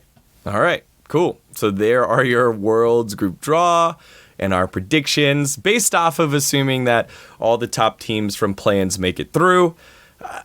I hope there isn't, right? We talked so much about, in earlier episodes of Facecheck, about the format and how it goes for variety, and we try to see some upsets happen, and we haven't seen that many since Albus Nox and Gigabyte Marines both made it in back in 2016, I believe. So here's another opportunity for teams to do that again. Lots of experience out there, but these top teams are pretty tough. There's times for people to bomb, right? You see people just like shit the bed really hard. Yeah. Yeah. So there's and they feed one every year. Yep. That's part of the reason, man. Like you see something so many times. I feel like I've always predicted double of teams going to make it out of groups, right? The last 4 years I predicted, or the last 3 years I predicted that. And every single time they disappointed me. So I think at some point you have to just be like, all right, our seed 1 is fucking doomed. Yeah, I'm at that point too. Every girl I meet, I'm like, this is the one, and it's never the one. If I'm at this point, like, there's no one that's right for me. That's exactly. Right. Team Liquid is the team that lets you down, Loco. Like, all right. Stop there. All right. We've been going at it for about 2 hours and 15 minutes. We got some business to hit up for you. Some other smaller things that we want to touch on. Big news came out of Worlds. It's super important that it had its own splash page over on the Nexus. Louis Vuitton is making the box, the case that the World Championship trophy is going in. They're not selling this case. They're not selling it. But what they are doing, they're making digital skins with Louis Vuitton. So get your Louis Vuitton wallets open, as well as a women's merchandise line. So maybe like some wallets that I'm sure doesn't matter what gender you identify, everyone's gonna want those wallets. What are your thoughts on this collaboration, Dom? Are you getting yourself the wallet or the in-game I just can't skin? imagine. Like people will say, like, so no one actually graphics of China, right? Like China is the most undercover or under wraps, where they don't really give their information out. So it's really hard for me to say for sure, but just the way that I can't imagine their demographic being that much different than us. And like for us, the majority of people that play League of Legends are like males between the ages of like 16 and 24. That is like the target audience, which I would assume it's similar to that in China. So like, is this the best place for Louis Vuitton to market? Because like, who the fuck is like buying Louis Vuitton bags and stuff that in like, China? So okay. So people are gonna say like, so there's whales in China, right? Like that's the whole thing. There's these really, really rich fucking people in China that were gonna buy them. But it's like, if you wanted to target the super rich in China, aren't there better avenues than League of Legends? Well, so a huge thing now is in Korea, and also like generally with millennials, is we're not able to buy houses. So the generation before us, they save up a lot and they future plan a lot because there's very good ways to plan for the future. Like you can get a house, like 401k, like people trust in the government. But now, like for our generation, it's impossibly hard to buy a house with like how housing is and what our salaries are like. People actually spend a lot on experiences and people spend a lot on like just personal things. And it's that kind of stuff is really big in China, and also in Asian countries, there's a huge obsession about saving face and kind of the thing you put on. So people love wearing Supreme, people love wearing LV, people love wearing Gucci. So it is a huge thing in China. It's a huge thing in Korea. So yeah, I think China will eat this shit up. Yeah, I mean that's the thing that everyone's gonna say, right? I can't really like I've never been to China. There's no stats for me to look at on Chinese demographics, like so I don't really know how much like Louis Vuitton is like will be purchased in China. But I think as far as like a Western sponsorship, I think it's not effective. It's not for us. Yeah. Yeah, we talked about this before, where like this is for China, like 100%. Everything's for China. The time is for China. Like it's all about China. But like, I just don't know, right? I'm not Chinese. You're asking the wrong guy. Based on what I know for influencer marketing, this is not something that they would ever come to like. Like I do obviously like a lot of like sponsorship deals with companies that are interested in like target demographics. A company like Louis Vuitton would never sponsor like my stream, right? It's just the wrong market. So I don't know. Yeah. And so I'm looking at a bunch of stuff for Louis Vuitton in China in particular, and they said that China. See if I can find this exactly. The Chinese are now the global number one for buying Louis Vuitton ready to wear. They had a 6-day expo in Beijing with high net worth clients and sold 600 trunks. They sold 100 trunks a day to people in China in Beijing. So what's going on is there's this booming economy in China, and when you have a booming economy, people want to flaunt their wealth and show off, right? You want to show that off. So a lot of people are buying Louis Vuitton. The middle class and the upper middle class are too. But is that what the people playing League of Legends are? Middle class to upper middle class in China? Well, it's a little bit more, I would say, normalized in China than it is here. It's a little bit more, I would say, mainstream, right, to play League of Legends in China. Yeah. So I would say it's a mild risk in terms of like the match, right? But I wouldn't say it's too far off, since there is a big market for Riot Games in China, and there's also a big market for Louis Vuitton in China. So you're trying to figure out how much of an overlap is there, and if there ends up being an overlap where like it's kind of like, I would say, somebody who streams League of Legends, like you, Dom, hosting like a TFT streamer, right? Like there's people who play both, but it's kind of like, who's going to enjoy that content? Where's the Venn diagram actually overlap? How much overlap is there? And you want there to be like some overlap, but you want it to be like the people who enjoy both will stay in the middle, but then the person who watches League of Legends will now watch TFT because of your host, or the person vice versa. If you got a host from somebody who's TFT, he'll now start watching League of Legends because that overlap. I mean, I guess the other thing that I would then consider is if it is like so big in China, like is that even a good use of marketing, right? Because like if everyone in China already knows what Louis Vuitton is and they're all going to buy Louis Vuitton anyway, like it's like how many new people are like playing League of Legends that don't know what Louis Vuitton is, that don't know like don't understand that market, that are now going to be interested in that stuff. The people that are buying Louis Vuitton bags and Louis Vuitton clothes can now buy Louis Vuitton skins. That's not something Louis Vuitton normally sells, but now they can do that. Yeah, I was going to say skins are there, and just for you wannabe hype beasts that buy stuff and don't understand, Virgil Abloh, who was the creator of Off-White, now is the artistic creative director for Louis Vuitton. So he's the creative head. And so Off-White was all about collabs with Nike, which also has a tie-in with the LPL already with the jersey deals. And so I think this is more of that's so much more like affordable than the jerseys. Louis Vuitton. Like like that. If it was directed at NA, I think it would have been Nike or Adidas. Because this is directed at China, that's why it was LV. Yeah. I mean, I guess it just depends on like how much people actually consume that and how many new people they're going to bring in from League of Legends. That's just what determines if it's successful or not, right? Yeah. Also, they don't need new people. They just need people buying LV to buy LV skins, which they will. Also, I guess just the LV skins could be worth it. I don't know. That's a lot of money. I feel like that's a lot of skins to be sold. Digital gifts are infinitely scalable. Like, Yeah. you just press a button and then you make infinite of them. So You don't run out of quantity. Yeah. Then those bags are about to be Yeah. mad expensive, or those female wallets are about to be mad expensive. So like, where do you guys find your like Chinese demographics and stuff, or is it just like based off feel? I'm wondering because everyone just like is like stating all this like experience like with like why China will like eat this up, and like for me like no one's showed me any numbers to like indicate that that's like that it's so much different than here. Yeah, sure. Well, Chinese friends in LA, like that's one of the most common ones, and like seeing how dressed. Yeah, but and, Chinese, like, seeing what their lifestyle.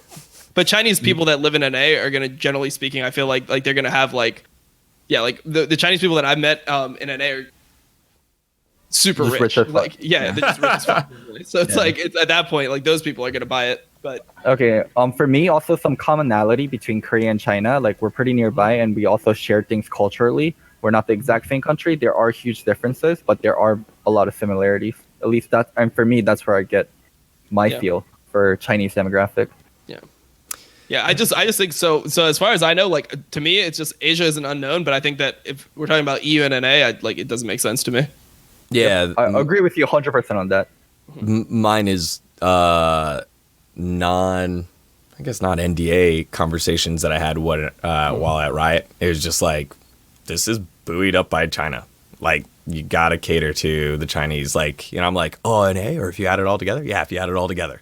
Like, that's how big Chinese League of Legends is over there. So, And we're a booger. Like, NA is a booger to Riot, honestly. Yeah, It is. an annoying we're the first booger. One. We're the first one. So we're special. God, I had the jerseys lined up because I wanted to make a segue to look at the jerseys because they look super fresh, the Nike ones, but we'll skip that. But yeah, Louis Vuitton making the skins and making the case for the World Championship trophy. If we get more information on that, mock-ups or for both skins and wallets, we'll take a look at it again in the future. But bodes well, at least for the mainstream acceptance of it. I actually have a question for Dom here. Like, I know you bought a new car and stuff, right? Like that. I saw that thing. The That thing is richest out of sick. all four of us. That thing is fucking sick. But it's like there's a lot of people who come into wealth and they start going like, okay, what am I gonna buy? And they buy like the Louis Vuitton bag. They're gonna buy the thing that doesn't go out of style. Like, fucking people. We know fucking people who have Gucci slippers, dude. well, my car's depreciating fast as fuck. That's not an investment where I'm like expecting it to go. Like, I know that my car is going to depreciate a fuck ton. Like, but it's my dream car, and like I just made sure that I did it responsibly when I had like enough money that I'm not like actually hurting my savings or anything to buy it, you know? Actually, Zion, that's perfect. Look at young League of Legends pros and young Overwatch pros that haven't had money before and that suddenly get money. Where does their money go? Yeah. I mean, that's the thing is like a lot of people just don't understand. They don't understand like how like, yeah, I made that purchase like 4 years into streaming after I had been saving like 90% of my income for 36 to like 40 months, you know? So, Same. I mean, that's one thing though, but like, yeah, I mean, I would think that like, I'm sure that a BMW marketing campaign would work for me. Like if I saw an i8 on League of Legends, I'd be like, oh shit, that's making me want to buy it even more.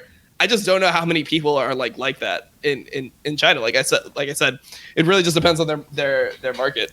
It's very important to look rich in China. Yeah, of and course. Korea. That's definitely a big thing about their culture. I've heard about that from like Peter, for example, who'd always say that like you can live in like a shack, but you want to have the gold watch, right? So Well, I also we didn't really hit on it. This is the mainstream event for League of Legends, and they purport it to be one of the mainstream events for all of esports.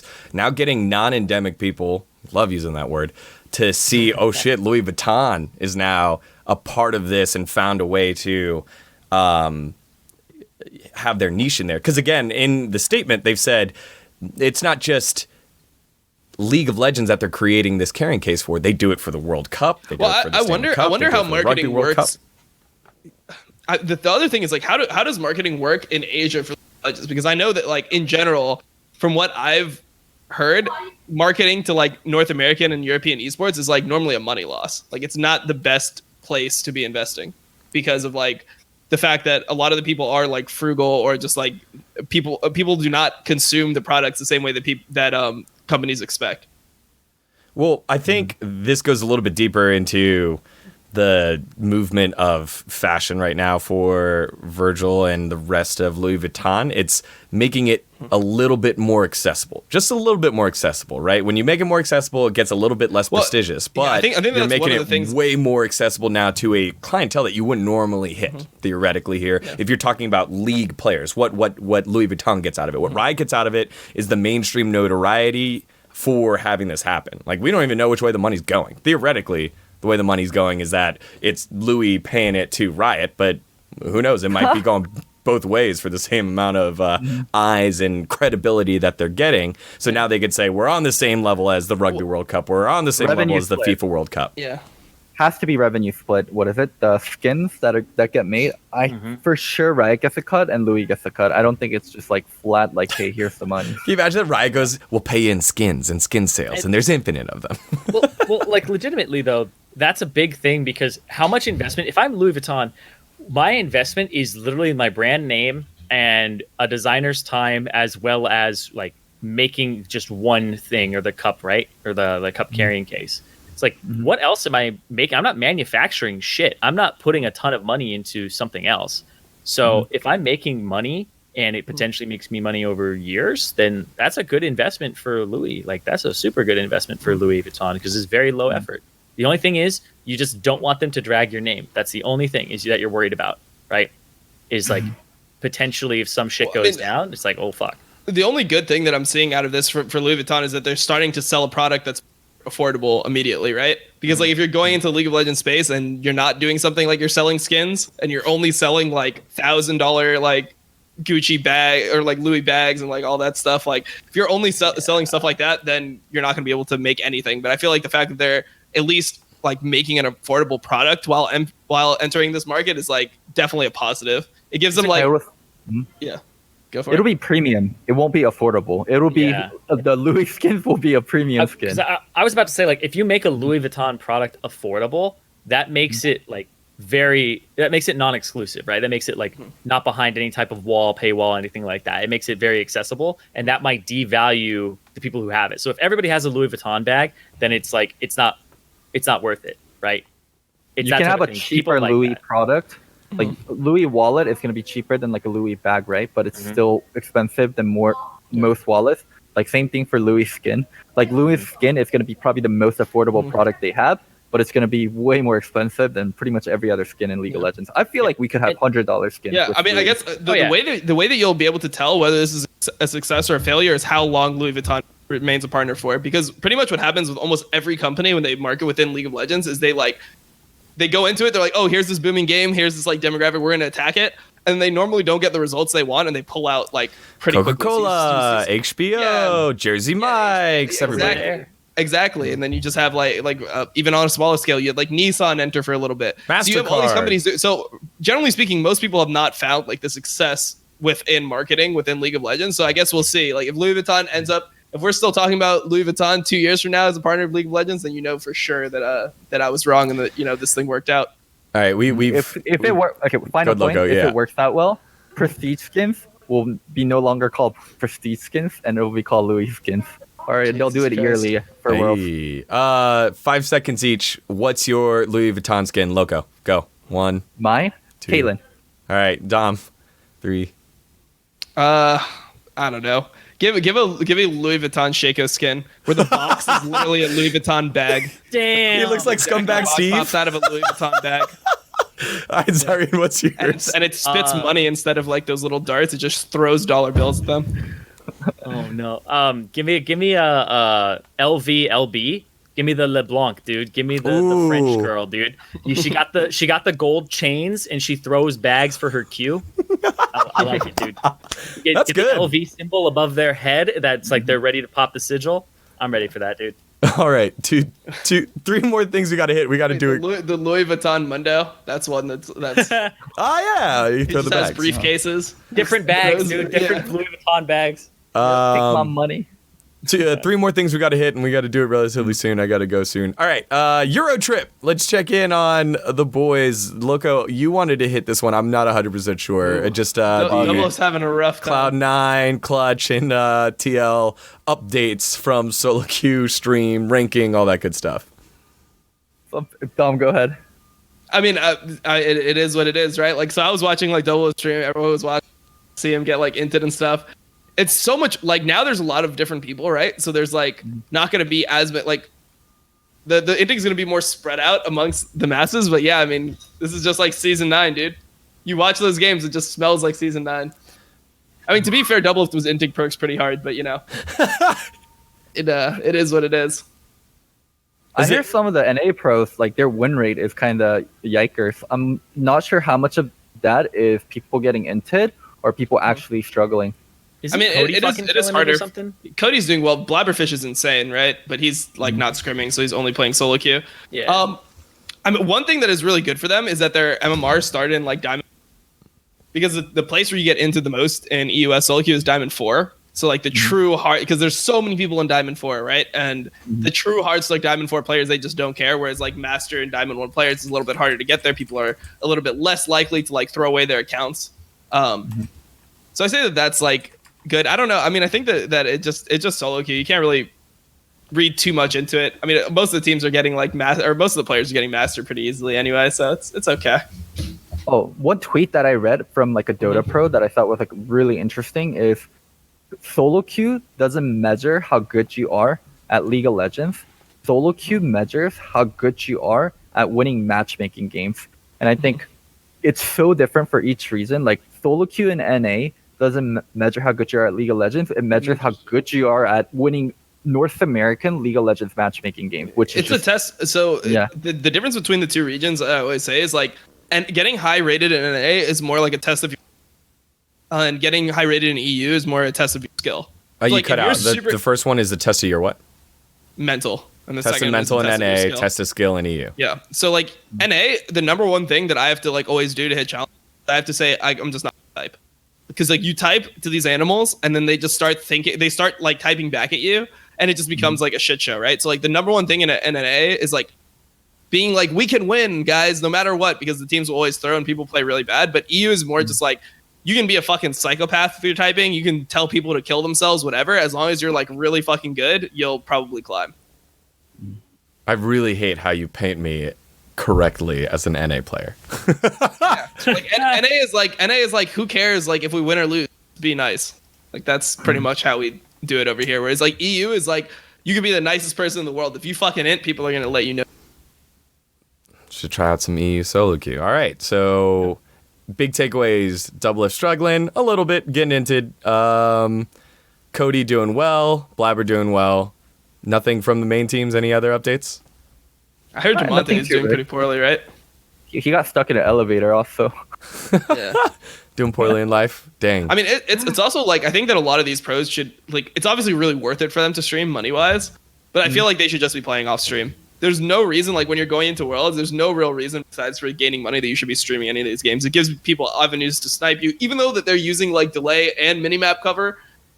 Dude, like, Double's it's at not 25k to 30k viewership. Yeah, exactly, which is why he's doing it. But I don't think he's playing as well. Like, you watched his stream plays, and that's I saw a bit of highlights. I don't really watch. Yeah, so I've been watching his stream. He's just not playing that well in solo queue. Like, he played pretty bad in the perks duo, but I feel like that's just how it goes when you stream. Like, you're gonna divide up your attention between streaming and playing when you're when should he streaming. stop? I mean, it depends, right? Like, but I have a very like bad Should he opinion stop of right now? streaming. Should I he would stop right now. If he wants to get the best practice possible, yes, I think that he would get better practice not streaming than streaming. Always. All right, Coach Dom coming in, dude, with all these coaching lessons as well as financial planning. Financial planning, for Dom. myself when I was a pro player, I didn't stream at all when I was in season. Like, why would you want other people to be able to watch you play? What advantage is there to that? Gotta save. Gotta make that money for the Louis Vuitton skins. But like, how much practice are you actually getting playing solo queue versus playing the scrims? You can get practice out of solo queue in EU West, in my opinion. I think you can get legitimate practice because the players are good enough mechanically that you can at least get matchup practice, which I think is really valuable. So you don't really view it as like, oh, I'm like, my number one goal is to win, but you can like pick matchups that you really want to play and people will be able to play them correctly in EU. So if you play like a certain match, you're like, oh, I want to see how the Kiana versus like Echo mid matchup goes. If you play it, you'll get a pretty good idea of it from EU as solo queue. For me, right now, I'm okay. 2 weeks before game start, streaming should stop. I think that's kind of my cutoff. All Right now, I think it's one way or the other. I don't really care too hard. The Double have said D1 players are better than LCS players. I saw that Reddit thread and stuff. That's not true. That's just double being double. Yeah, no, I mean, I played over there. It's better for sure. It's not like that much better. It's not like holy shit. Like, come on, dude. I'm fucking washed up. I still was able to climb over there. Dom took that one personally. Yeah. All right. People made it swap seem- now too, right? That's just for stream right here because I need something to do in NA. But like, I don't know. Climbing over there is just like you just have to like clean up your play. You play on low ping, you can climb if you play well. All I right. watched Dom stream a little today. Like, holy, he's playing in like gold, and normally I'd be upset that Dom didn't host me going into going into the show, but today I was just like, ended. I understand. I'm like, no problem, Dom. It's Yeah, okay. See, you it's guys not were like- trolling the shit out of me when you're like, D-Gun, you're only plaid, blah, blah, blah. It's because I have to go through shit like that. No. It's I mean, garbage. like, the game Loco watched, I literally had just this bard die 3 times in lane phase and then be like, fuck you, Lucian. I am not playing this game. Enjoy your loss. And he just left the fucking game and never came That's back. what happens. That's what happens to me. I solo killed my lane twice, and then I just like started soft inting until the game was over. It's so sad. It's rough. All right, let's get out of here and go on to one of our favorites. Thank you, Mark Merrow, where we just basically cover where Riot makes a big oops, and this time God. it's to fellow caster Lee D-Man Smith. Got invited to Riot's 10-year anniversary in London for LOL, which I thought was nice. Then got told, oh, sorry, it was sent to you in error. Nice troll, Riot. I had to check this a couple times, Loco, when you sent this to me. I was like, are you trolling me? Is he trolling everybody? Is this a fake? And it wasn't. Shit is their relationship, right? Because like, even if they had even if they were like kind of on good terms, I'm pretty sure Riot would have kept the invitation. Like they'd be like, well, we like even if they didn't mean to invite him, they'd be like, well, fuck it, just make a space for D-Man. Yeah, Contributed to, but they don't view like people like that as valuable. Like they don't view like former casters, things like that as valuable. Sorry, Zyrene, but just before going in, I just want to clarify before going in too hard there, Dom. I'm showing it on the screen. A couple of responses down. League of Legends EU Twitter did say, hello, you're definitely on our invite list. We'll DM you to figure out the details. When did this happen? Because I remember people who saying that it was uninvited before. I guess 6 hours ago. So Check Demon's tweet. How long ago was his? about 6 hours ago. So they covered it up pretty quickly afterwards. Maybe not like 30 minutes after. But then is this like, I don't know. So they uninvited him and then he posted about it on Twitter and then they to be fair, and in my experience, this has happened before at TwitchCon 2017. There's a Monty rolled up to one of the after parties and was like, are you not going to let me in? And they're like, well, you're not on the list. He was like, do you really want to deal with the Twitter storm that I'm about to like have happen? And they're like, okay. And then they let him into the party. So this has happened before where Riot's just like, no. And so D-Man just followed through with it and got his invite. But So here's the thing, though. Like, if Demon and Riot had a good relationship, would he tweet about this? Or would Yeah, he of reach course out to not. someone privately at Riot and be like, hey, my invitation got canceled. There must be a mistake. Yeah. I feel like, Like, it's yeah. weird. If Dom was hosting a party and then I try to get into the party and then, like, the bodyguard is like, you're not allowed in, would I tweet about it? Or would I DM Dom? I'm like, yo, Dom, like, your bodyguard thing, I'm not on the list. Like, I would privately message someone if I had a good relationship with them. If I it didn't seems have like a good he's trying to- relationship with them, Well, also though, I will say, like, if you have a situation like that happen, most of the time you don't ask mom and she says no, and then you go ask dad, right? Like if somebody says you're uninvited from the party, you usually don't go to somebody else and go, oh, I told I was uninvited, so like what the fuck is going on here? Instead, you kind of just take the person, if they're a credible source, at their word for it and be like, I'm uninvited to this. So then if he wants to like stir the public or complain about it, then he's not going to go to somebody internally because he's already done that. He's already like had somebody talk to him that's internal, right? yeah. Also, Demon, what is it? When they separated, it wasn't on like a really good term. He leaked the email to a journalist that I cannot name for the sake of the show, ending up on Reddit. And then also, when Riot was posting, like Riot was looking for NA casters. Demon actually applied, and then he got declined. Yeah, and like he doesn't like me because apparently he heard something that like I had said when he had applied for Talk NA. shit, Aiden. Well, like that's the thing. Is like I actually like D-Man. I was just pointing out something along the lines of what I had said was that when D-Man went to Counter-Strike and he didn't stick with it, he instead like dropped a whole bunch of the like people had like community complaints about it, and he like fell off of a finals and stuff like that, and then he kind of disappeared. And I was like, dude, if Quickshot literally stopped casting for League of Legends when people started giving him shit, then he wouldn't even be a caster right now because he got so much shit during the He beginning got a lot of of his career. shit. Yeah. And He was the Bjergsen's better than Faker guy. Now he's not known for that anymore. He's known for like just being a good leader of EU. And so my criticism of D-Man was like, I wanted to see him stick with something, not just because the public says he's good with it, but because he wants to, right? And I want to see him really hammer that home because I felt like he almost like chickened out of CS because like if he had fucking stayed with it and he had liked the game and he had kept going, then he could be a top CS caster if he wanted to. But it felt like he just like people don't want me there, so I don't want to be there, kind of thing. Sure, and I mean, on the back end of things, Zayden, you know this, and I can speak to it from a freelance. There's a lot that goes on to it beyond just wanting to do it, right? Maybe it was his spot and it got taken away and it went around the circles and it was like, you're not in any circles. There's a lot that could happen in that. So I just wanted to give D-Man a little bit of just a clarification, understanding from what might have happened. It is kind of speculation. But I do agree, you know, your analogy of Quickshot, right? If it was a voluntary thing, Quickshot stuck with it and he worked through a lot of the things that he was originally known for. If you're a caster, you can't do it because you want to be like good at what you do or have people like what you do. You have to do it because it like feels fulfilling for you to do, right? If you want to do it and be like, I want praise for this, then like that's the wrong reason, right? Because like Deficio fucking destroyed his first like few months of casting, right? So I feel like you really have to be in it for yourself and for that reason. All right. And I wanted to see that from D-Man because I wasn't feeling Dude, that. So that was one thing I wanted to say though, if he does go to the 10-year anniversary, I feel like it's gonna be so awkward. Now it is, yeah. That always happens, dude. Yeah, I don't like. It's just weird that so many people. For me, it's just weird. So many people look like they're so ready to jump on Riot that used to like work at Riot. You know, there's almost every time you see one of these, it's like Riot tweets something, a former employee just always attacks it, right?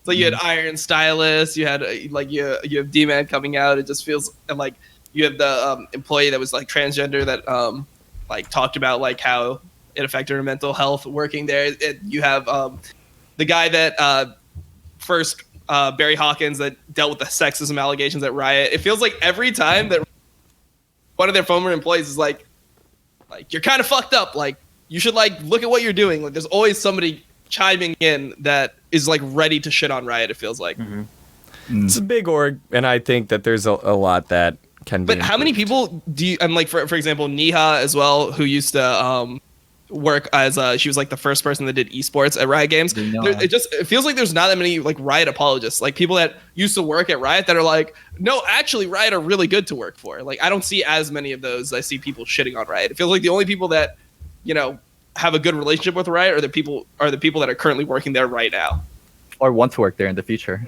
Yep. I agree. I think that's a very valid point because I know people that do think like left on good terms, and I don't think they would fight that fight.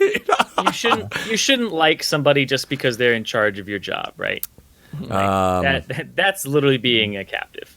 Yes. All right. You think we're getting invited to the 10-year anniversary? I didn't get my invitation yet. It got lost in the mail, right? You guys didn't get yours? Yeah. And I'll be there. I'm sitting right next to my boy Mark. It's gonna be me sitting. It'll be Mark sitting next to me, and then his wife will be on the other side. It's that close with him. Dom, what if we make a tweet? Oh man, got invited to Riot's 10-year anniversary, but it got canceled. Really sucks. Dude, I just imagine Dom getting out of his car, the doors flip up, he steps out, Mark Merrill reaches his hand out, they shake hands, he goes, "You're welcome." And yeah, and then he just takes my fucking keys and drives off. It's like, all right, dude. There it is, man. Oh my God, Cyrene, that was too good. All right. So fucking sad, isn't it? I think on that we might Yeah. All right, we got one more. Tweet of the week. Tweet of the week here. So last one, that one obviously was thank you, Mark Merrill. This one, tweet of the week, coming from everybody's favorite retired AD carry who possibly wants to come back from retirement. Forgiven! Saying, very good group draw for TSM. They avoided everyone. And no place is safe for TSM fans ever. Wow. This I one I'm Thorin actually... just had his back, just covered him. Yeah. Doran is like, he saves all them. What is it? People that are ostracized. Yep. Like me, He does the same shit to me. Veteran, He does the same shit like, to me. If the world is against you, then the Doran is against the world. Well, Thorin is like really like, I mean, obviously, a thing where he just wants the truth to be out. So if he believes in something, like he'll defend it. You know? Yeah. He thinks that Forgiven is a fucking beast, and yeah, anyone who shits on, like, and that's just the truth of the matter, right? Like everyone's gonna be like, oh, Forgiven, you didn't make it to Worlds either. It's like, dude, he just got off military service this year, right? Like it was like early. It was like early in this year, like during the season he got off military service. He had to do like a year and a half, 2 years of military service. What the fuck? Like, how's he supposed to end up at Worlds? Yeah. Yo, Daniel, as we talk, like the chat is saying show Wonder tweet apparently was a banger. All right, Wonder. Go ahead, Zyrene, sorry. Oh, is this gonna be something about WoW? I don't know, but Yeah. no, I was gonna say for Forgiven, like people who like when it's obviously a joke too. Like I don't know why people get like so fucked up about these things. It's a fucking joke. Like if you aren't able to have a back and forth with people, Well, the thing is, where's the fun? there's a lot of people, like there's a percentage of people that are just straight up not smart enough to know that this is a joke. Like that's just the reality of the situation. That's something you like, because I do a lot of like Twitter where it's like anyone who has any perception of like who I am or like why I would be saying something can determine it's sarcasm. Like sarcasm is just above the majority of the League of Legends community. Like people are just so dumb in this community. They don't. Did you hear Dom say this or whatever it is? Yeah. Yeah. Did and you it's see, like- did you see Wonder say this? It's ironic because I actually believe the opposite of what I tweeted. That's how sarcasm works. Like I literally have to like put that in people's ears. All right, Wonder saying our group is actually free, so I'll stick to Classic until finals. That's a yikes. Baby GT. Oh man, All right. I love the cockiness. You love it. That's what I'm saying. Let's keep track of it and see who pops and who flops. I think it'll be a fun thing to watch as we move forward. One thing I do want to add about Forgiven is another reason he gets a lot of hate is he used to bash on Reckless a lot, and Reckless has tons of fans. There's So many certain people, fanboys. if you bash on, like you just get counter hate. What's crazy is like during that time, like Reckless actually like went on record saying that Forgiven was the best AD carry in Europe. That he thought Forgiven was better than him at that time. Yeah. And then like no one gave a fuck anyway. Yeah. Or no one gave a fuck The anyway. fans They were just couldn't. They couldn't deal with the fact that their god had said, "No, I wasn't actually the best at that time." No, you were, man. You're Forgiven being was humble. a monster, bro. Like Forgiven would literally take your turret in like 6 minutes every game. Like I don't know. This guy was insane. All right. Last thing that we need to hit before we head on out. Zyrene, I think I'm not sure, but Loco, Dom, and Zyrene, TwitchCon 2019. Will you guys be there this weekend? Yep, I'm going with my crew. It's gonna be my boy Blau, TJ, Yuli, and Shiri. We're all gonna drive up there. We got an Airbnb. I have a fan meet on Saturday. I think I'll post a time somewhere, like TwitchCon's good times. Are you going, Dom? Yep, I'm going. I actually ended up. So I was gonna get my hotel stream labels like partner giveaway. So there's like some there's some giveaway where if you average over like 1.5k viewers, you're like diamond level and you can enter it. And Rat randomly that's so cool. Yeah, Rat just randomly met me, like just let me like enter it. He just gave me the link. He's like, "Hey, I can't enter this, but you can just enter this shit just to see." And I somehow ended up winning it. So Damn. yeah, Wow. now I just get a free trip to TwitchCon, I guess. What the Shit, heck? dude. Wait, were you not gonna go before? No, I was gonna go, but I was like, last minute. Now it's free. But now it's like all free. So And because the rich Dom get had his richer. financial planner and like, already I saved wasted his all my money for his on the car. so I couldn't afford it. What's Zyrene, the are you point of going? owning a car if you're not gonna drive up there with it? Yeah, man. I will, dude, and I should have all the work done to it by that time. That's pretty hopefully. sick. Damn. Look, did you bet he was gonna say yes? Because I didn't think he was gonna say yes. Who, Zyrene? No, Dom driving all the way up. I What Isn't is it the bad point to of? drive like really nice cars like all the way up there to like Sandy? It's not that bad. I mean, it's mainly highway, right? I don't think it's just like driving on different terrain is not good. Yeah. But I think Okay. that, like, yeah, I mean, you should be able. If I can't drive this like 100 miles plus, if I can't drive, like, what the fuck is the point of this car? I mean, also like To an post pics on i8, Twitter. an i8's different than like other cars, right? Like the reason why people shit on i8 Roadster is because it's not that fast. Like compared to other cars, it's only a 3-cylinder. Whereas like other shits are like other cars are V8s, whatever. Like my car is just looks nice, but it's a pretty stable, like workable car. It just looks nice. Okay. You know something that you can fucking do that I think is actually really smart is you loan it out for like photo shoots and you make people pay for it for the day. Yeah, but then if something happens that, I mean, like it would just be annoying if Yeah, but you something gotta happens like to- make them obviously, sign like contract stuff, but of course. obviously. But even if the shit goes wrong, like it would just be such an process annoying of problem to fixing deal it. with. Yeah. Exactly. Yeah. Because only certain people can work on cars like this. Like BMW is like, okay, take it to only one of these two shops in LA to work on this car. None of the other ones will like know how to like actually not fuck it up. So Aiden, Yeah. you gonna be there? What do you guys? Yep. Oh, sorry. Go ahead. All right, just saying, Aiden, you gonna be there? Do you have plans? Yeah, dude, I'm gonna be there. I'm fucking there from Thursday to Monday. yep, So same. yeah, I'm gonna chill, dude. The Thursday night is the one that I'm like not 100% sure on because I think it's the Discord, the Twitch partner party, and the 100 Thieves And party PUBG. all at the same time. Yeah, Invite just all like- free, baby. Fuck, dude, what the fuck? Yeah, I know, same, but I'm just like, what the fuck? Oh. I don't know which one Flex I'm gonna is go done. to. Damn. I think TwitchCon is basically prom for streamers. It's similar. Yeah. It is prom for streamers. A lot of people, you know, Go A to lot of people dance fuck. and meet other people. All right. And then you fight in the thanks, parking Dom. lot. Yeah, no. Yeah, fight in the parking lot. What was your Find that prom like? streamer that's been talking shit all year. I mean, there's nothing. People are just so weird about that stuff. Yeah, that's just what happens. You just end up hooking up with people that you're like around. It's just how life is. Like, Yeah. the All fuck? right. if you're my mod, then you have a shot.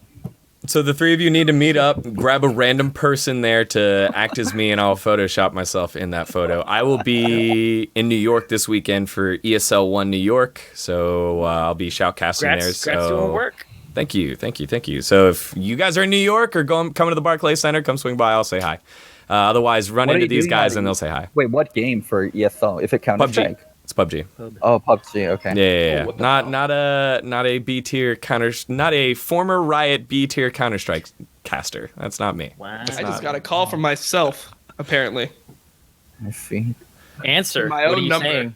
I have no clue. How can you get a call from your own number? Who knows? Did, All did- right. What did you didn't answer? Did you Yeah, I answer? didn't answer. All right, well, that's how we're going to leave this episode with the cliffhanger. Make sure to come back. Oh, when's the next time we're coming back, guys? After plans, because there isn't going to be matches next Monday. So 2 weeks from now? Really? Yeah. Well, Two- we'll figure it out off show. Let's not decide now because like we don't know the schedule and we don't know what we might do. But Definitely not Monday because we're all doing TwitchCon. So Oh, yeah, that's right. Probably So be Tuesday or Wednesday. Probably Wednesday would make the most sense. we'll check in Wednesday when the match schedule comes on out. And then, of course, in 2 weeks, we'll have play-ins under wraps and things will be ready to go. World's underway. So thank you so much for joining us for this most recent episode of Facecheck. We'll catch you guys at TwitchCon and ESL 1. Thank you for watching. Make sure to follow us. On behalf of Loco, Dom, and Zyrene and myself, thank you so much. We'll catch you guys later. See ya.